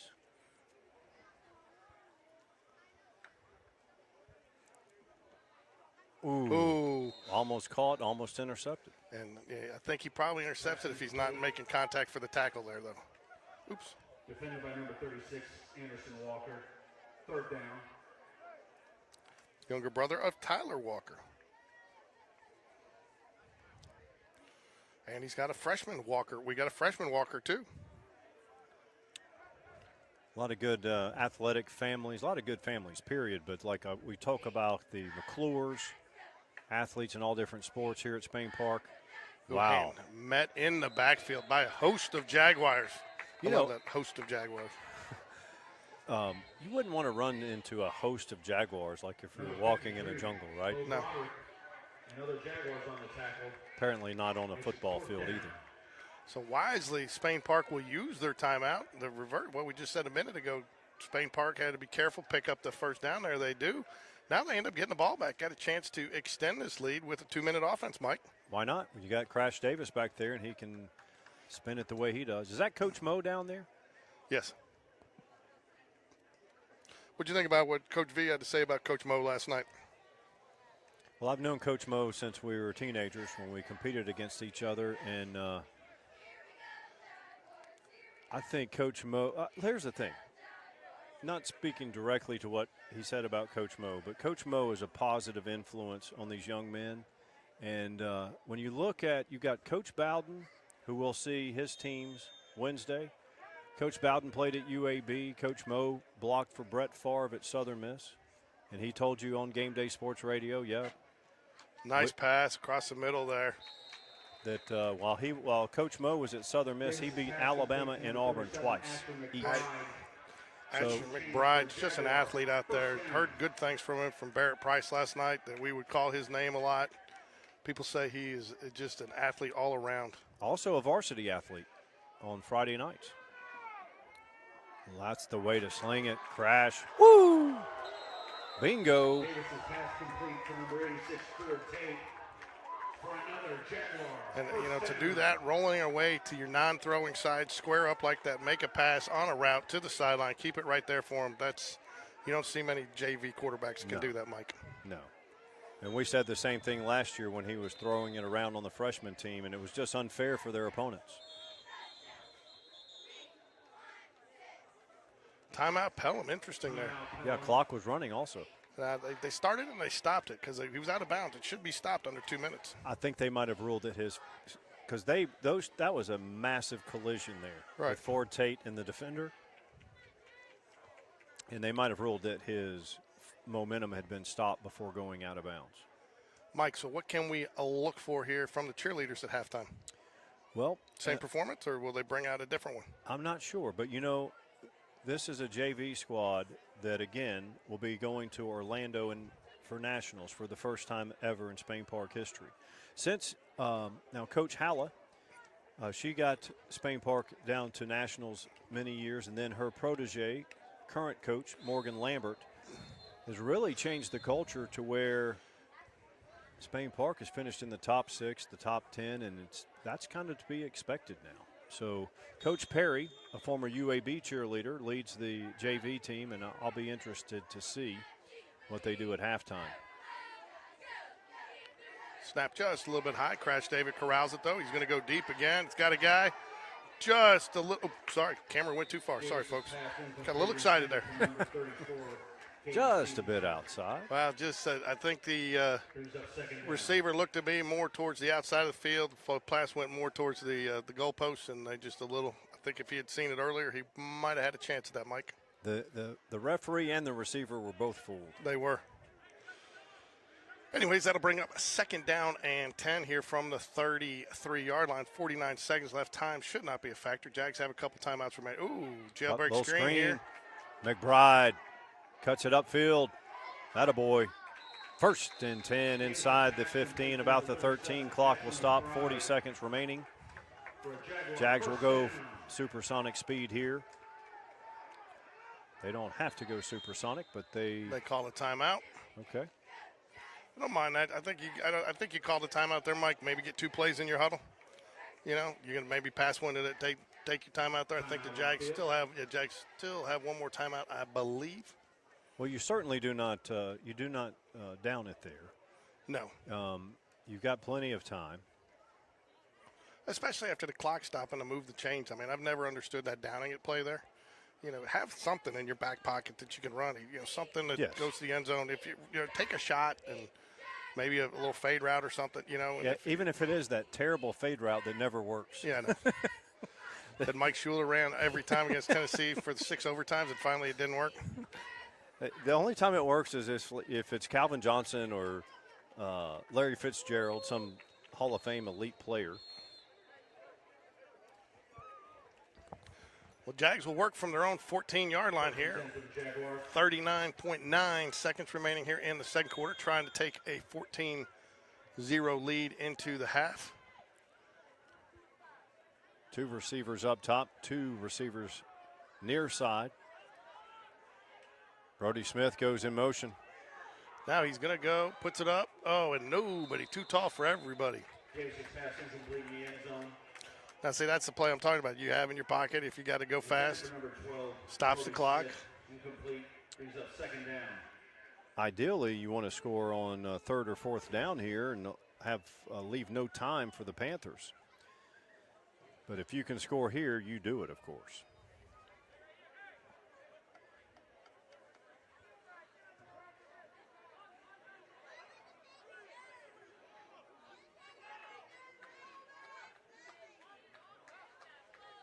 Receiver in motion. Goes Go back to the screen. McBride cuts it up. Gets down inside the 2. Davis' pass complete to number 37, Asher McBride. 23 seconds remain in the 2nd quarter. Jags up 7-0. Looking to build on that lead. Clock is running. Clock is running.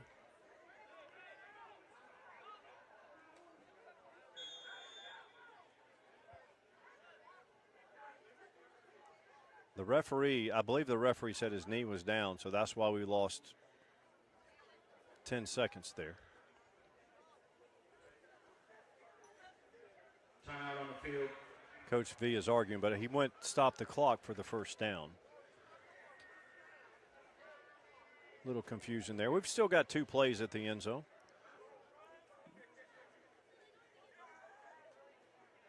He's upset with the official there because the official didn't actually wind the clock. He just dropped his hand down to start it, you know, and he didn't give the.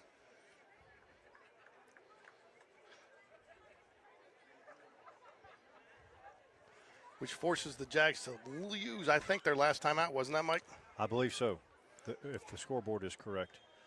So what do you think? Maybe roll, crash out to the right here? You can't run it. You can't take a sack. I think you roll them out to the right, maybe get somebody dragging across. Little jump pass, as tall as he is. He doesn't have to jump, probably. Brody Smith up top. There you go. Receiver in motion. Oh, yeah, that's going to be a touchdown, Spain Park. Little rub route there. That is number 30. You like Taylor my, Jones. You like my rollout call there? Yep, you called it. Taylor Jones, the younger brother of Reese Rise Up Jones. Is Taylor a baseball player as He well? is a baseball player. In fact, just got some good news. It sounds like, we've had a little turnover in some of the teachers that coach, and so we were short a baseball coach. Sean Jones is going to be an assistant, I believe, on the baseball team. Outstanding. Unpaid, a volunteer, but, Wait, you mean people get paid for things? Yeah, that JV. He'll be on the JV helping Coach Whitaker. Extra point is up and good. Inside of 10 seconds, 9.6 to be exact. Jags lead 14-0. It has been a very competitive first half. You talk about, I just happen to guess at that play right on Fridays or Thursdays. A lot of times when we do the pregame show, the Friday Night Insights, I go in there and Coach V's got his nice little play card sitting out there. Even if I wanted to figure it out, I couldn't. I look at it and I read it. I don't know what it says. Hieroglyphics. Yeah, it's got all these different, formation. It's got, I guess if I sat down and figured it out, but I'm not getting much information with it sitting there on the desk. Nothing I could share with anybody. The soccer field we see across the way here, it's not lit up at the moment, but Coach Carmen Starr led the Spain Park flag football team to the state championship game last year. And one of the most memorable and fun broadcasts we've ever done was that Israel Anders has semifinal. been an animal. Sorry, I had to call that out. Just been an animal there. On Friday nights, too. I know. That when Spain Park defeated Hewitt in the semifinal game, and your call of we put together a highlight video, and your call of the Jags advance. Remember when they and I became a fan, not a broadcaster there.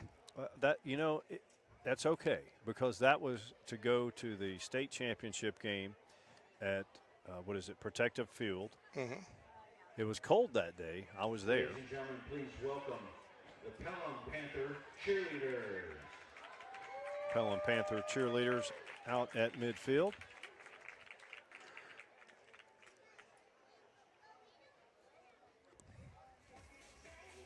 I really believe Coach Newton is going to get this Pelham Panther team up or near the elite level. He knows what to do.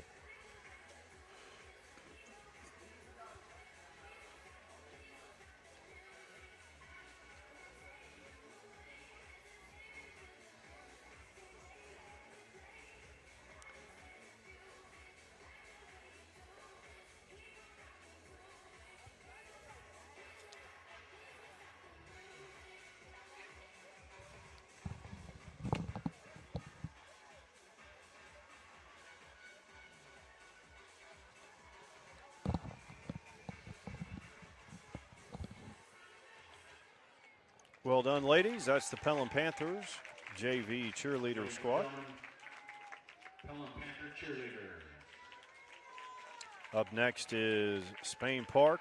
They do not have a freshman squad. They have JV Ladies and gentlemen, varsity. Introducing your junior varsity Spain Park Jaguar cheerleaders. Led by Coach Perry, former UAB cheerleader. You watch this JV cheer squad, and they are on par with most varsity squads.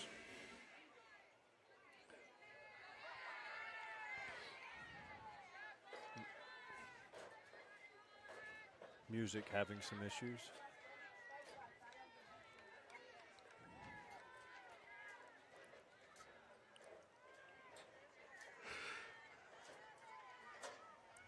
George, would you mind singing music so the girls can perform? Don't think you want that to happen. I'll tell you what, Coach V's the guy you want, man. He leads his church choir. I know. That was interesting. So how long do you stand there just shaking your pom-poms? These girls can handle it. It happened to our varsity last year in Orlando at Nationals. The music messed Are you up. serious? Yep. And then what do you do when that happens? Do they give you a restart? Here we go, girls.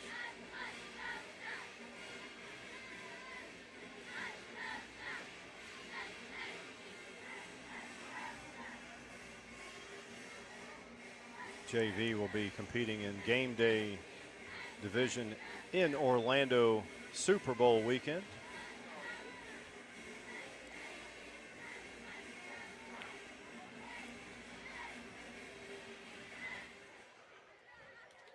Well done, ladies. These girls are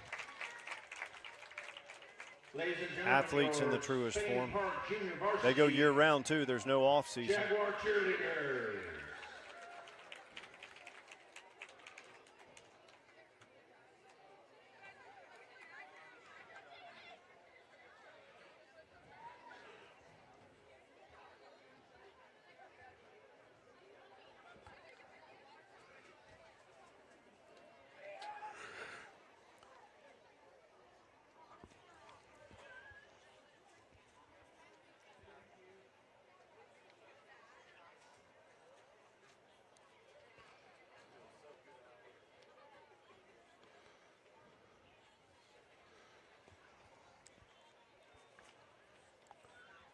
Ladies and gentlemen, a reminder that at the end of tonight's game, we ask that you please remove any trash items near you and place them in their proper receptacles as you exit. Thank you.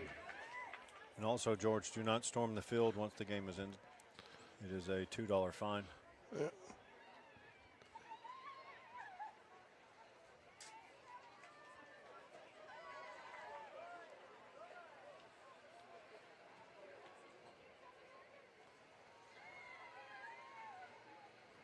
Is there any task at Spain Park that Josh Donaldson does not and will not do? No, I don't think so.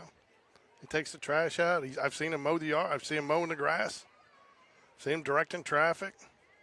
I think the only thing he can't do is a back handspring. He might not can do that. And he always refuses my offers to go on in the Jag room and do a show. Oh, he won't do it. He won't get on camera. No. In fact, I've seen him make fun of other athletic directors who do. Really? Yeah, because he says it's not about him. It's about the students. And, I mean, he says he thinks a good athletic director should not be seen or heard. Interesting. He's there to support the coaches. And, he's had his day, not his day, but his days in the sun. He has like Did he put on sunscreen? He has 60 state championships. Are you serious? Yeah, he was a track and field coach at Homewood. I didn't know that. So indoor, and if you count individuals, and I mean, they were super elite. Still are, but he had a lot of. But if you didn't know that, he's not going to tell you that. No, he's not. So I have to tell people for him. So your Pelham coach, what are you telling your players here? Hey, I thought Pelham played a nice first half. Each team had some turnovers. Spain Park had really, it should be a one-score game. The couple of big plays is the difference. And if your coach, I guess, Taylor, who's calling it tonight? Much of the same. Spain Park, Crash Davis had that interception. He couldn't see the defender there. There was a nice play by the Pelham defender to stop that drive. Scoreless at the end of one, and then Spain Park put up 2 touchdowns in the second quarter. I think if I'm coach, Spain Park coach, I want to clean up my offensive line a little bit. They've gotten through there in a couple and disrupted some handoffs in the backfield. They had that one 4th down that they blew up. I think I want to tighten up my offensive line just a bit. That's what I'd be looking for in the second half. Yeah, Nate Hernandez was number 57. He went in there like a beast and shut that play down on 4th down. And then a couple of other plays. Really, Spain Park, much like the freshman game, Spain Park's damage is being done on the perimeter with their speed. Up front, Pelham is more than holding their own. Yeah, Asher McBride has had a nice first half, and I've liked the way they've gotten creative in getting him the football with some screens. Yeah. And what was it? Was it Kenna, or someone was talking about how Asher has gotten so much stronger. And that is, years ago, you didn't think of receivers and skill players and the need to have the strength. Nowadays, it's all different. And Asher is moving his way up. He's a sophomore, correct? Asher McBride is a sophomore wide receiver, number 37. He also, I believe he's been elevated to holder on the varsity. He has. Out of the Hoover area. Coming from Hoover with the long line of Smallwoods, which I finally got told that the Smallwoods hail from Gardendale. Well, Hoover sounded better, right? It sounded good. So Speaking of Gardendale, isn't that our final game in that senior night? It is. Hey, I do need you to come up with, you're talking baseball, you got your work cut out for you. We need a Lutenbacher nickname this year. I have an expectation that we're going to see him a little bit more in the lineup in the rotation. I helped with Connors and maybe another. You came up with the best one, Jack, New York Times bestseller. Well, you came up with Jack bestsellers. Yeah. Jack Sellers bestsellers, and I came up with New York Times bestsellers. Lutenbacher, I always wanted Lutenbach, Texas. You know the song? I'm trying to, but I don't know how we can implement it. Your 1950s country song references like you tried to do for Eli last year. That wasn't 1950s. I've told you a million times not to exaggerate. Okay. Yeah, Crash Davis was good. Giuseppe, Connor Grab and Go. Ricky and I came up with Reese Rise Up Jones. That's a good one, especially how his name is spelled. Yeah, I called him Evan Timeout Taylor because he puts him in timeout, but then we changed it to Toolman Taylor. Toolman or Tool Time? Tool Time. No. Toolman. Yeah, Toolman, yeah. And that's where we got the Words of Wisdom with Wilson by Coach Dunn when he goes out there. I'm going to get Coach Dunn's picture this year and put him looking over the fence. So, and we'll have some new faces on that team too. Young kids, any transfers? We do have a kid that moved in from somewhere, I think like Utah or something, so I wouldn't call him a transfer. I'd call him a move-in, and we have not seen him throw yet. He came off of some shoulder surgery, I believe, but he should be ready to go first of the year, but they have high expectations for him.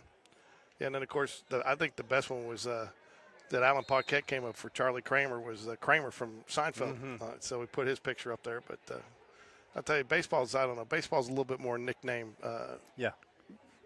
friendly. I talked to, spent a few minutes, maybe 5 or 10 minutes with Coach Black in the gym and talking about the players he's got. Little Owen Leonard, he's about, 5'8"? He can throw. Owen stayed here, huh? He can, yes, he did, and he can dunk. I mean, really?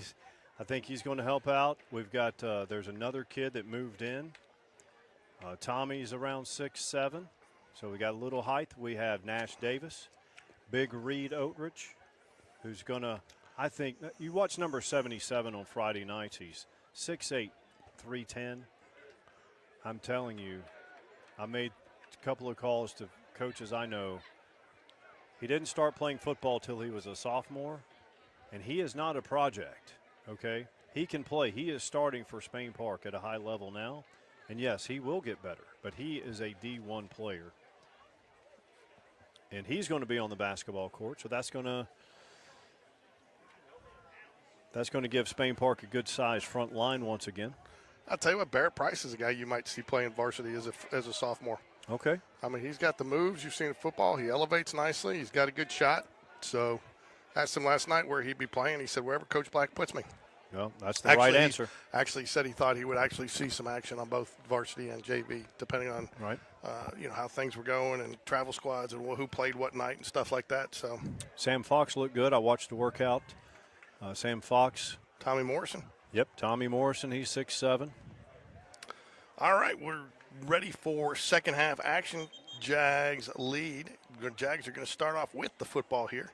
Try to add to that lead, make it a 3-score game here in the third quarter.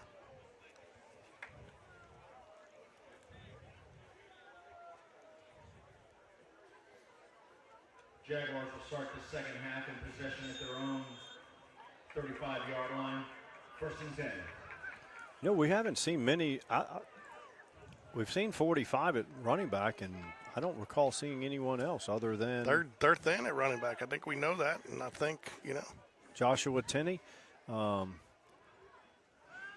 back to pass. Here's looking deep. He's going to go again. He's going to go for the home run. He's got him. Yes, sir. Number 37, Nash Davis. Brody Smith. Nice pass from Crash Davis to Brody Smith. To number 12, Brody Smith. We had a quarterback slash basketball slash baseball player throw to a baseball slash football player.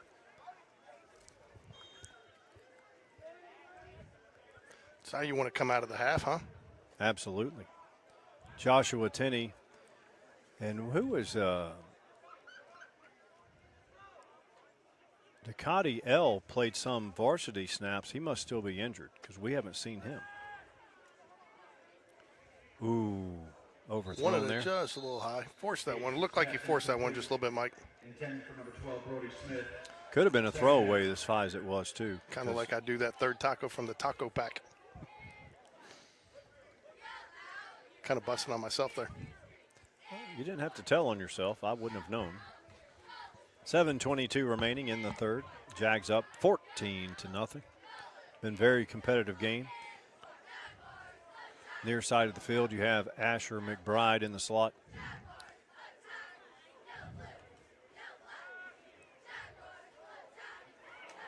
Just a little bit high. Pass incomplete to Caden 34, Stevenson would Caden tell you he should have caught it. Third down. He usually catches those, but can't catch them all. 3rd down and 10 from the 17-yard line. So if we gain nothing here and have 4th down, do we have a kicker to attempt this field goal? I don't know. It's pretty long, even for the varsity level. Attaboy, Nash. Well, gets a few yards out of it. Number 13, Nash Davis with the carry. I think you're probably still going forward here. 4th and about 5. I think that's the thing you're going to see Nash develop over the next year. Still a little raw. You know, he runs the same problem pitching, just gets a little, lose a little control every once in a while, force a little high. If he learns that arm strength a little bit more, gets that touch like he needed on that earlier pass. They draw him off sides. Just like the varsity does. Patented Spain Park motion play. I told Coach V, I'm surprised we can run that as well as we do, as many times as we do, without losing, without, at least jumping 30% of the time. Mm-hmm.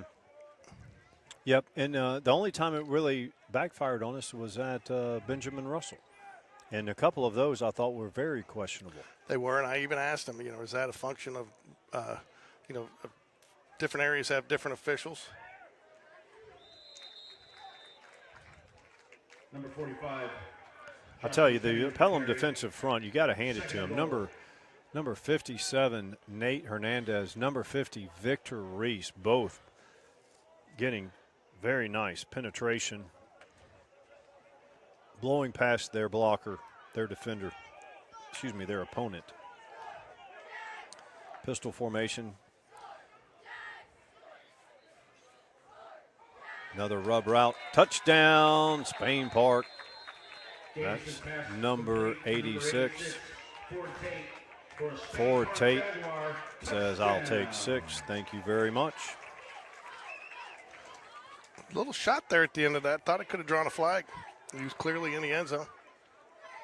Well, Tate is not afraid of contact. We saw that in the first half on the same side of the field when he caught that pass and had that massive collision. McBride is the long snapper. Wait, is this correct? Nice little snap there. He's Nice the kick. It's up and it's good. He's the long. Maybe he's not the holder. He's the long. Is he the holder or long snapper for varsity? I don't know what position was just in there. He was the long snapper right there. Spain Park 21. 21-0 Jaguars. It's been all Jaguars for the most part on the scoreboard. Sean Corey played long snap. Was did. the long snapper for a couple of Very years. well. I tried to talk him into going out and walking on at Florida Atlantic. I figured they can't do any worse than they've been doing. There's a lot of things to do besides long snapping in Boca Raton. Oh, yeah. I'll tell you what, man, a kid works on the beach every day setting up chairs and umbrellas, makes like $200 a day. Do you need any help? Yeah. Now, he does, there's some days it rains, he gets rained out, but, I mean, with tips and Yeah. And that's even out of season. They're just getting into season now. Nice drop off here. Nice gain. That is number 17. I think that's Josh Tullis' little brother, isn't it? Tackled by number 18, Dwight Bedford. Oh, no, different team. Yep. Second down. John Hampton drops it off to Adrian Tellis. Listed as a running back. He has good hands out of the backfield.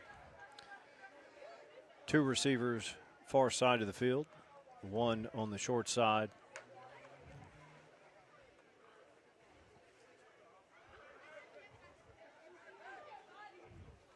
Hampton's made good choices in this game.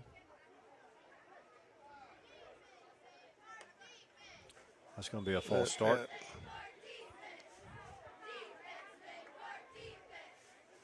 Little John going back and forth after a little push there on number 17. False start. I think he wants the ball again.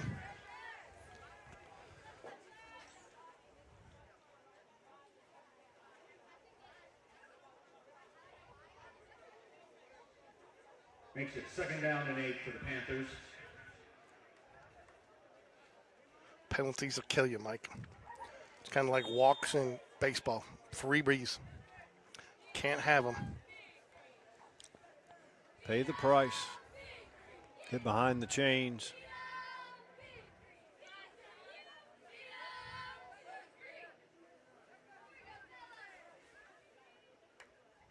Hampton takes the snap. Pump Pulls fakes. it back. Nice. Well done, young man. Gets a first down. John Hampton, quarterback for the Panthers, gets the first down.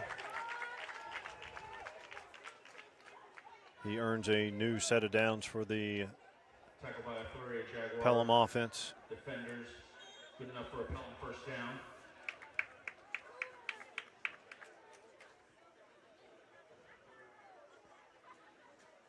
I'll tell you, big number 79, Jackson Heichel.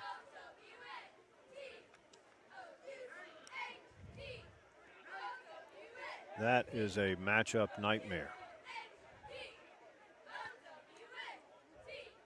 They load up the left side of the line and they jump again. I don't know what maybe he's going on a second clap. It looks like he's going on a second clap. Maybe slow the Spain Park defensive line, but the offense just not on the same page because everybody jumped there. Yeah.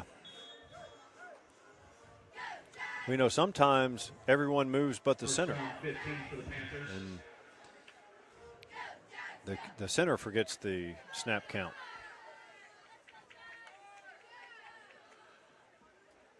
And offense, gets away. Nice play. Man, this guy's got speed. Nice run. Took something and took nothing, made it into something. Blake Hunter, quick feet. Pushed out of bounds by number 25, Jacoby Gibbs. Got back all the penalty yards plus some, making it a 3rd down and 3 here.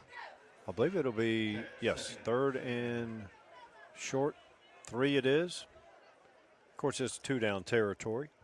Jags up 21-0. 3:58 remains. Gonna hand it off again on the inside. Oh, and he's met in the middle. Number 32, is that Israel Anders? It is. That guy has a nose for the football, Mike. Just put his name on repeat. He made a lot of good plays in the varsity game last Friday. That brings up a 4th and 2. They gave him about half a yard there, it looks like, Mike. The down is still showing 3rd. I believe that is incorrect. Pass play. Oh, nice throw. Pick up the first down, so it doesn't matter now. Number 82, Emmanuel Shue. Number 32, Israel Anders. Good enough for a Panther first down. 3:13 left in the 3rd quarter. Jags lead 21-0. Panthers pick up the first down, keep the drive alive here at the Jaguar 36-yard line. Looking for their first score of the game here to cut it to a 2-score game.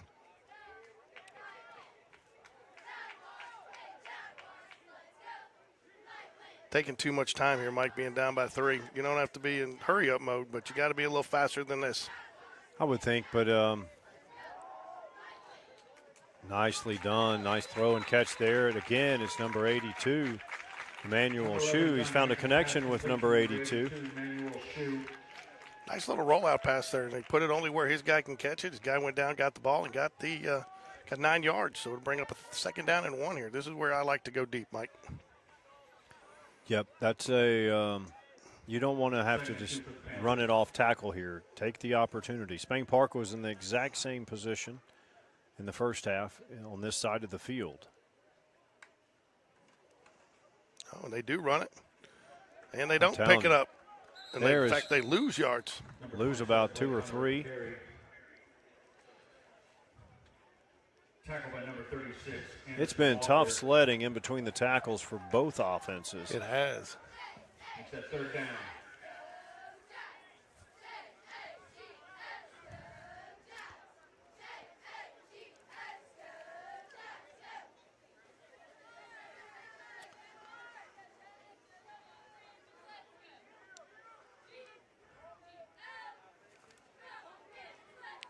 Hampton in quarterback.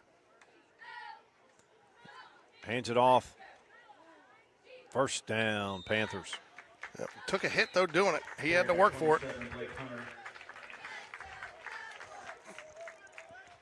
Stop by number 53.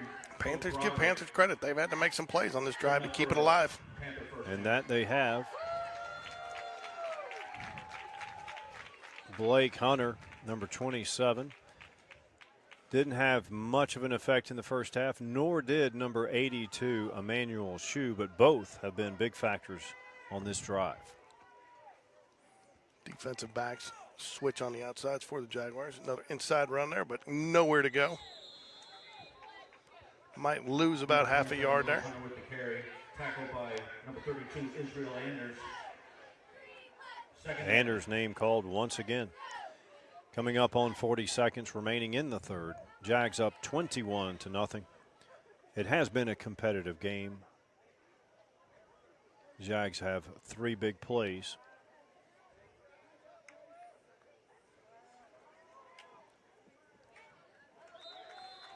Good defense there. Nice throw by the quarterback, John Hampton, as well. He threw it back shoulder, gave his receiver a chance. 3rd down. 4 down territory here. 22.7 seconds left in the 3rd quarter. Pelham needs to pick up this 1st down and get a score if they want to have any chance to come back in this ball game, Mike. Agreed. It's been a good game to watch. I've seen a lot of plays on both sides of the ball for both teams. Some guys have stepped up. A couple of mistakes, as you'd expect to see in a JV game, but coaches teaching. Much like last Friday's varsity matchup between these two schools. The score is not indicative of how competitive it has been. Thought he might have got a pass interference there, or hold in there, but I think the pass had to be a little bit better. Look, oh, there is a flag down here on the near side. It's against the offense, I believe.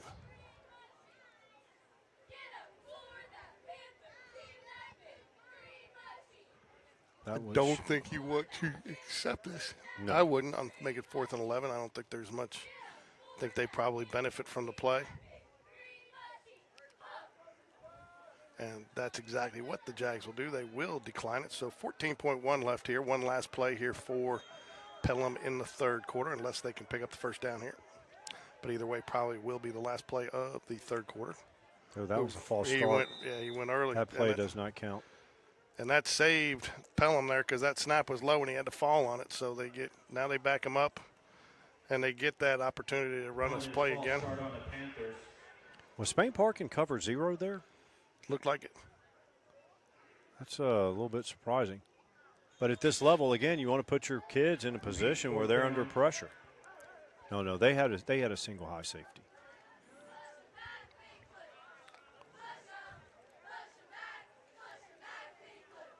It's a little surprise. You surprised to see that Pelham only has two wide on this? A little bit.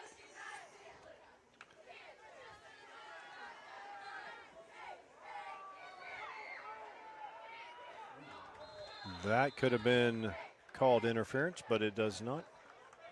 And they let the clock run out on an incomplete pass. That's JV clock management for you. Anderson Walker. Home And number clock 25, management. Kobe Gibbs. Spain Park will take over on downs to start the fourth quarter here. Jaguars. Just a reminder, folks, we will be back on Wednesday night covering the Barry Jaguars here at Spain Park. Game's a little bit earlier, 5 and 6:45 p.m. for 7th and 8th grade. Bring your sunscreen. Yeah. We will be roasting in it. Our score names, Pelham 0. I wonder if we should bring a tent. 21.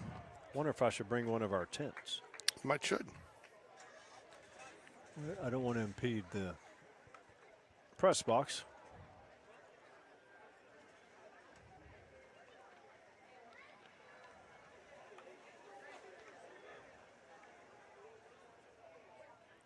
Well, for the middle school, we might could do it from the press box in the AC. It's so hard up there, man. The camera angle sucks. Yeah. The rail, you gotta stand up the whole game. At least we can sit here. Oh, wow, we got to move. Sorry, folks. Forgot we changed the quarter. You don't really want to see that play, though, do you? Well, live to fight another down. Do we have a new quarterback back there? We do. Second down. Everett Thorson. Yep. Everett Thorson got a couple of snaps last Friday night. Yeah, I think he's the one that's helmet went like 30 yards downfield. Okay. Glad his head wasn't in it. Yeah. So, makes it a 2nd and a 20 here. It's like a busted play. He just says, here, Asher, you take it. And Asher turns on the burners, showing those wheels all the way out to inside Panther territory to the 45-yard line, maybe 46.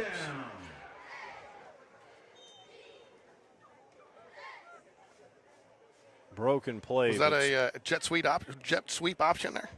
I think it was. It was like, here, you're fast, young man. Go with it.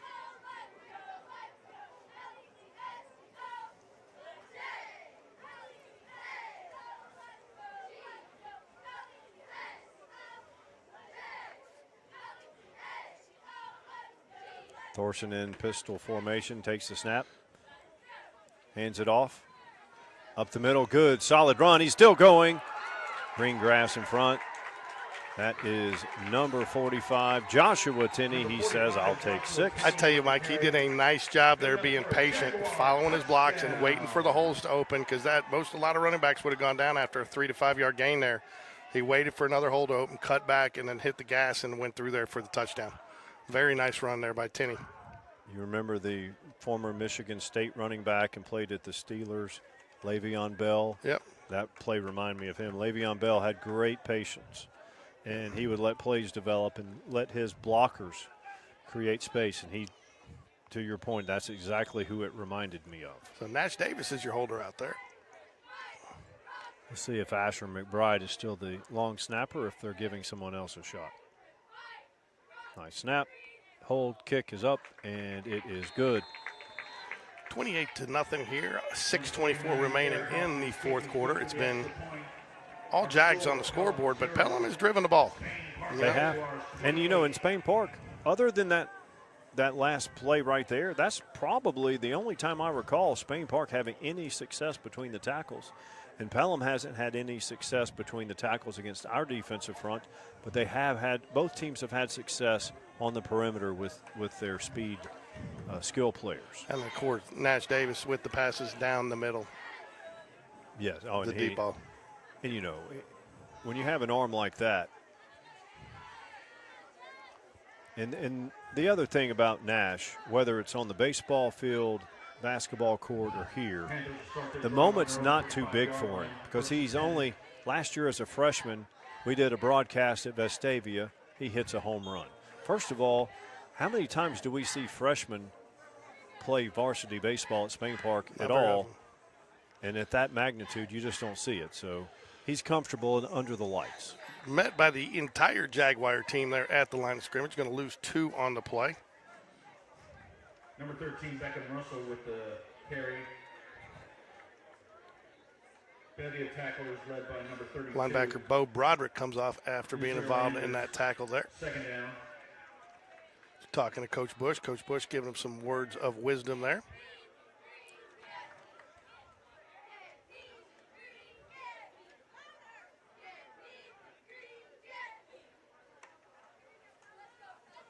And off again up middle. They're going to keep trying it. Going to get about a yard.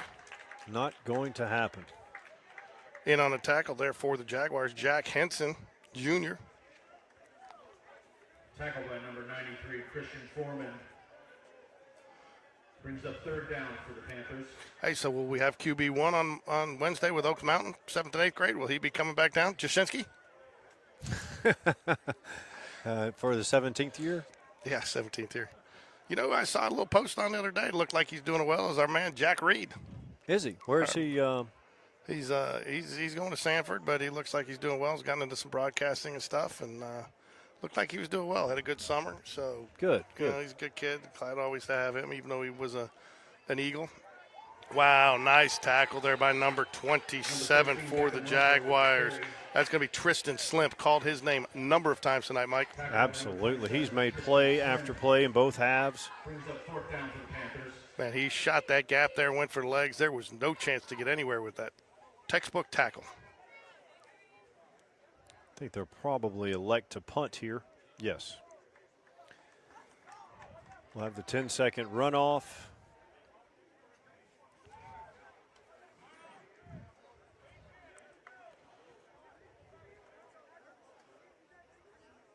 Okay, what are start times on Wednesday for Barry 7th and 8th grade? 5 and 6:45. What were we today? We were 5:30 and 7. So and 5. But those middle school games always seem to go long.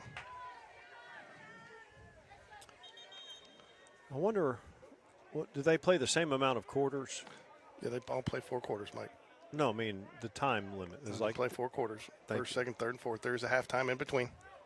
they don't play they don't play 3 periods like hockey. No, they don't. Not in middle school. Are we sure? But I think they're 8-minute quarters. Are you willing to wager on that? I believe they're 8-minute quarters.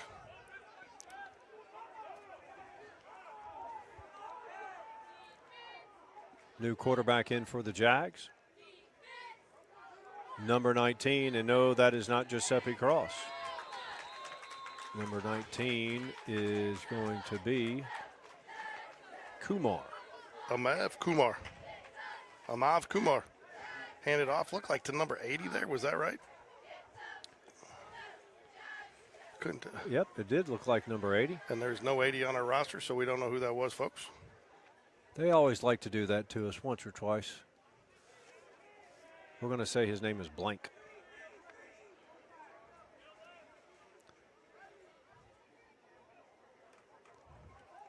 Quarterback power right up the middle. Nice solid run. Still going. Got to like the fight when a guy gets his chance, huh? Absolutely. Asher McBride coming back in for the Jags. Coming out is number 34, Caden Stevenson. It's a nice night out there, Mike, after the sun went down. It is. Sawyer Scott, number 84, listed as a tight end, but he split out wide to the right side.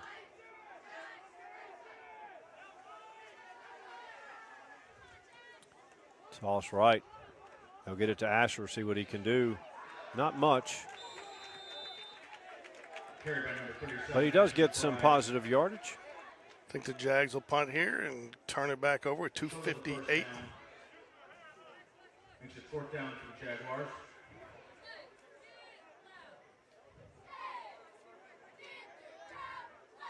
Remember, folks, you can always watch these games on replay. We have years and years of past baseball, basketball, and football games. The pass is dropped. That's number 84, Sawyer Scott, tight end. Wasn't able to reel it in. Ball will go over to the Panthers on downs. Years and years. Do we go back to your decade? No, not that long. Man, we should get some of your old VHS beta tapes and download them to digital and get you on there. Why would anyone want to watch that? My kids don't want to watch it, so no one else would.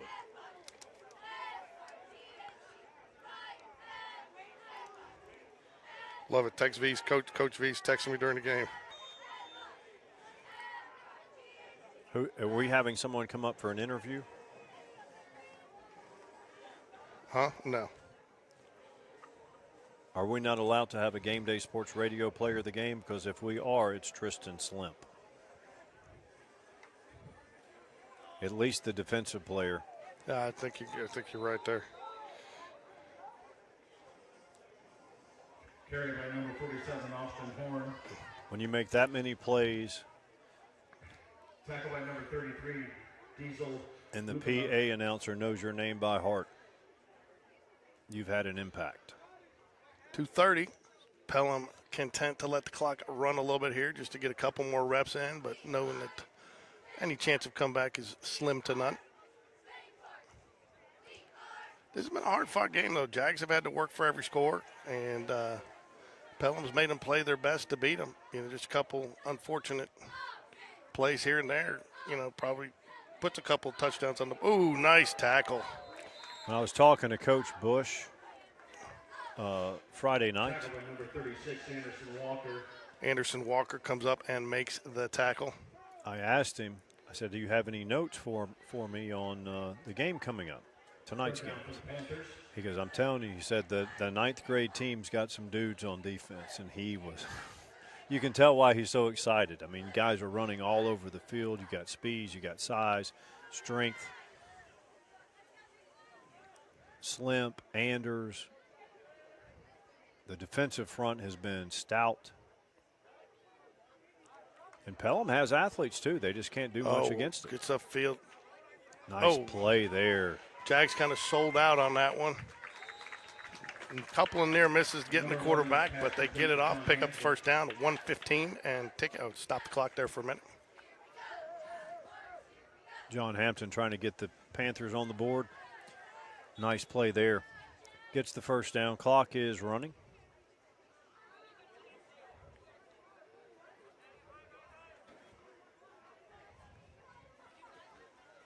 So, Mike. Ooh. Nice job getting off the block there to make the tackle there for the Jaguars. Receiver gets out of bounds. Smart. It does get out of bounds. So I didn't realize the rule on that is you have to be moving forward to get the out of bounds stoppage. Is that, I believe that, is that college and high school? You know, there's so many different rules in high school. So we have a penalty going to negate that first down gain. Probably, it looked like a hold maybe out there on the block on the screen. I believe Pelham has had it. If not in the red, the clock should not be moving. I don't care what the score is. The clock should not be moving. Because it was a dead ball foul. Pelham seems to be content. Another attempting nice a run tackle play. there. Who's that, number 53, is that? Or 33? 53 is Bo Broderick. nice. He's the one I play. said came off earlier. Coach Bush gave him a little bit of a little explanation on the sideline of what he wanted to do. Gets back in there, makes a nice form tackle. Yep, shot in there like a rocket. Doesn't look like Pelham's going to run another play here. If they do, they got to hurry up.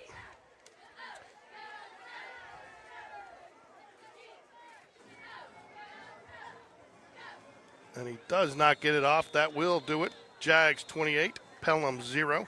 I agree with you. Tristan Slimp be our JV Jaguar player of the game, Game Day Sports Radio. So, Mike, it was a thrill until Wednesday night. Let's get packed up, and I'll see you in 2 days. Go Jags. Go Jags.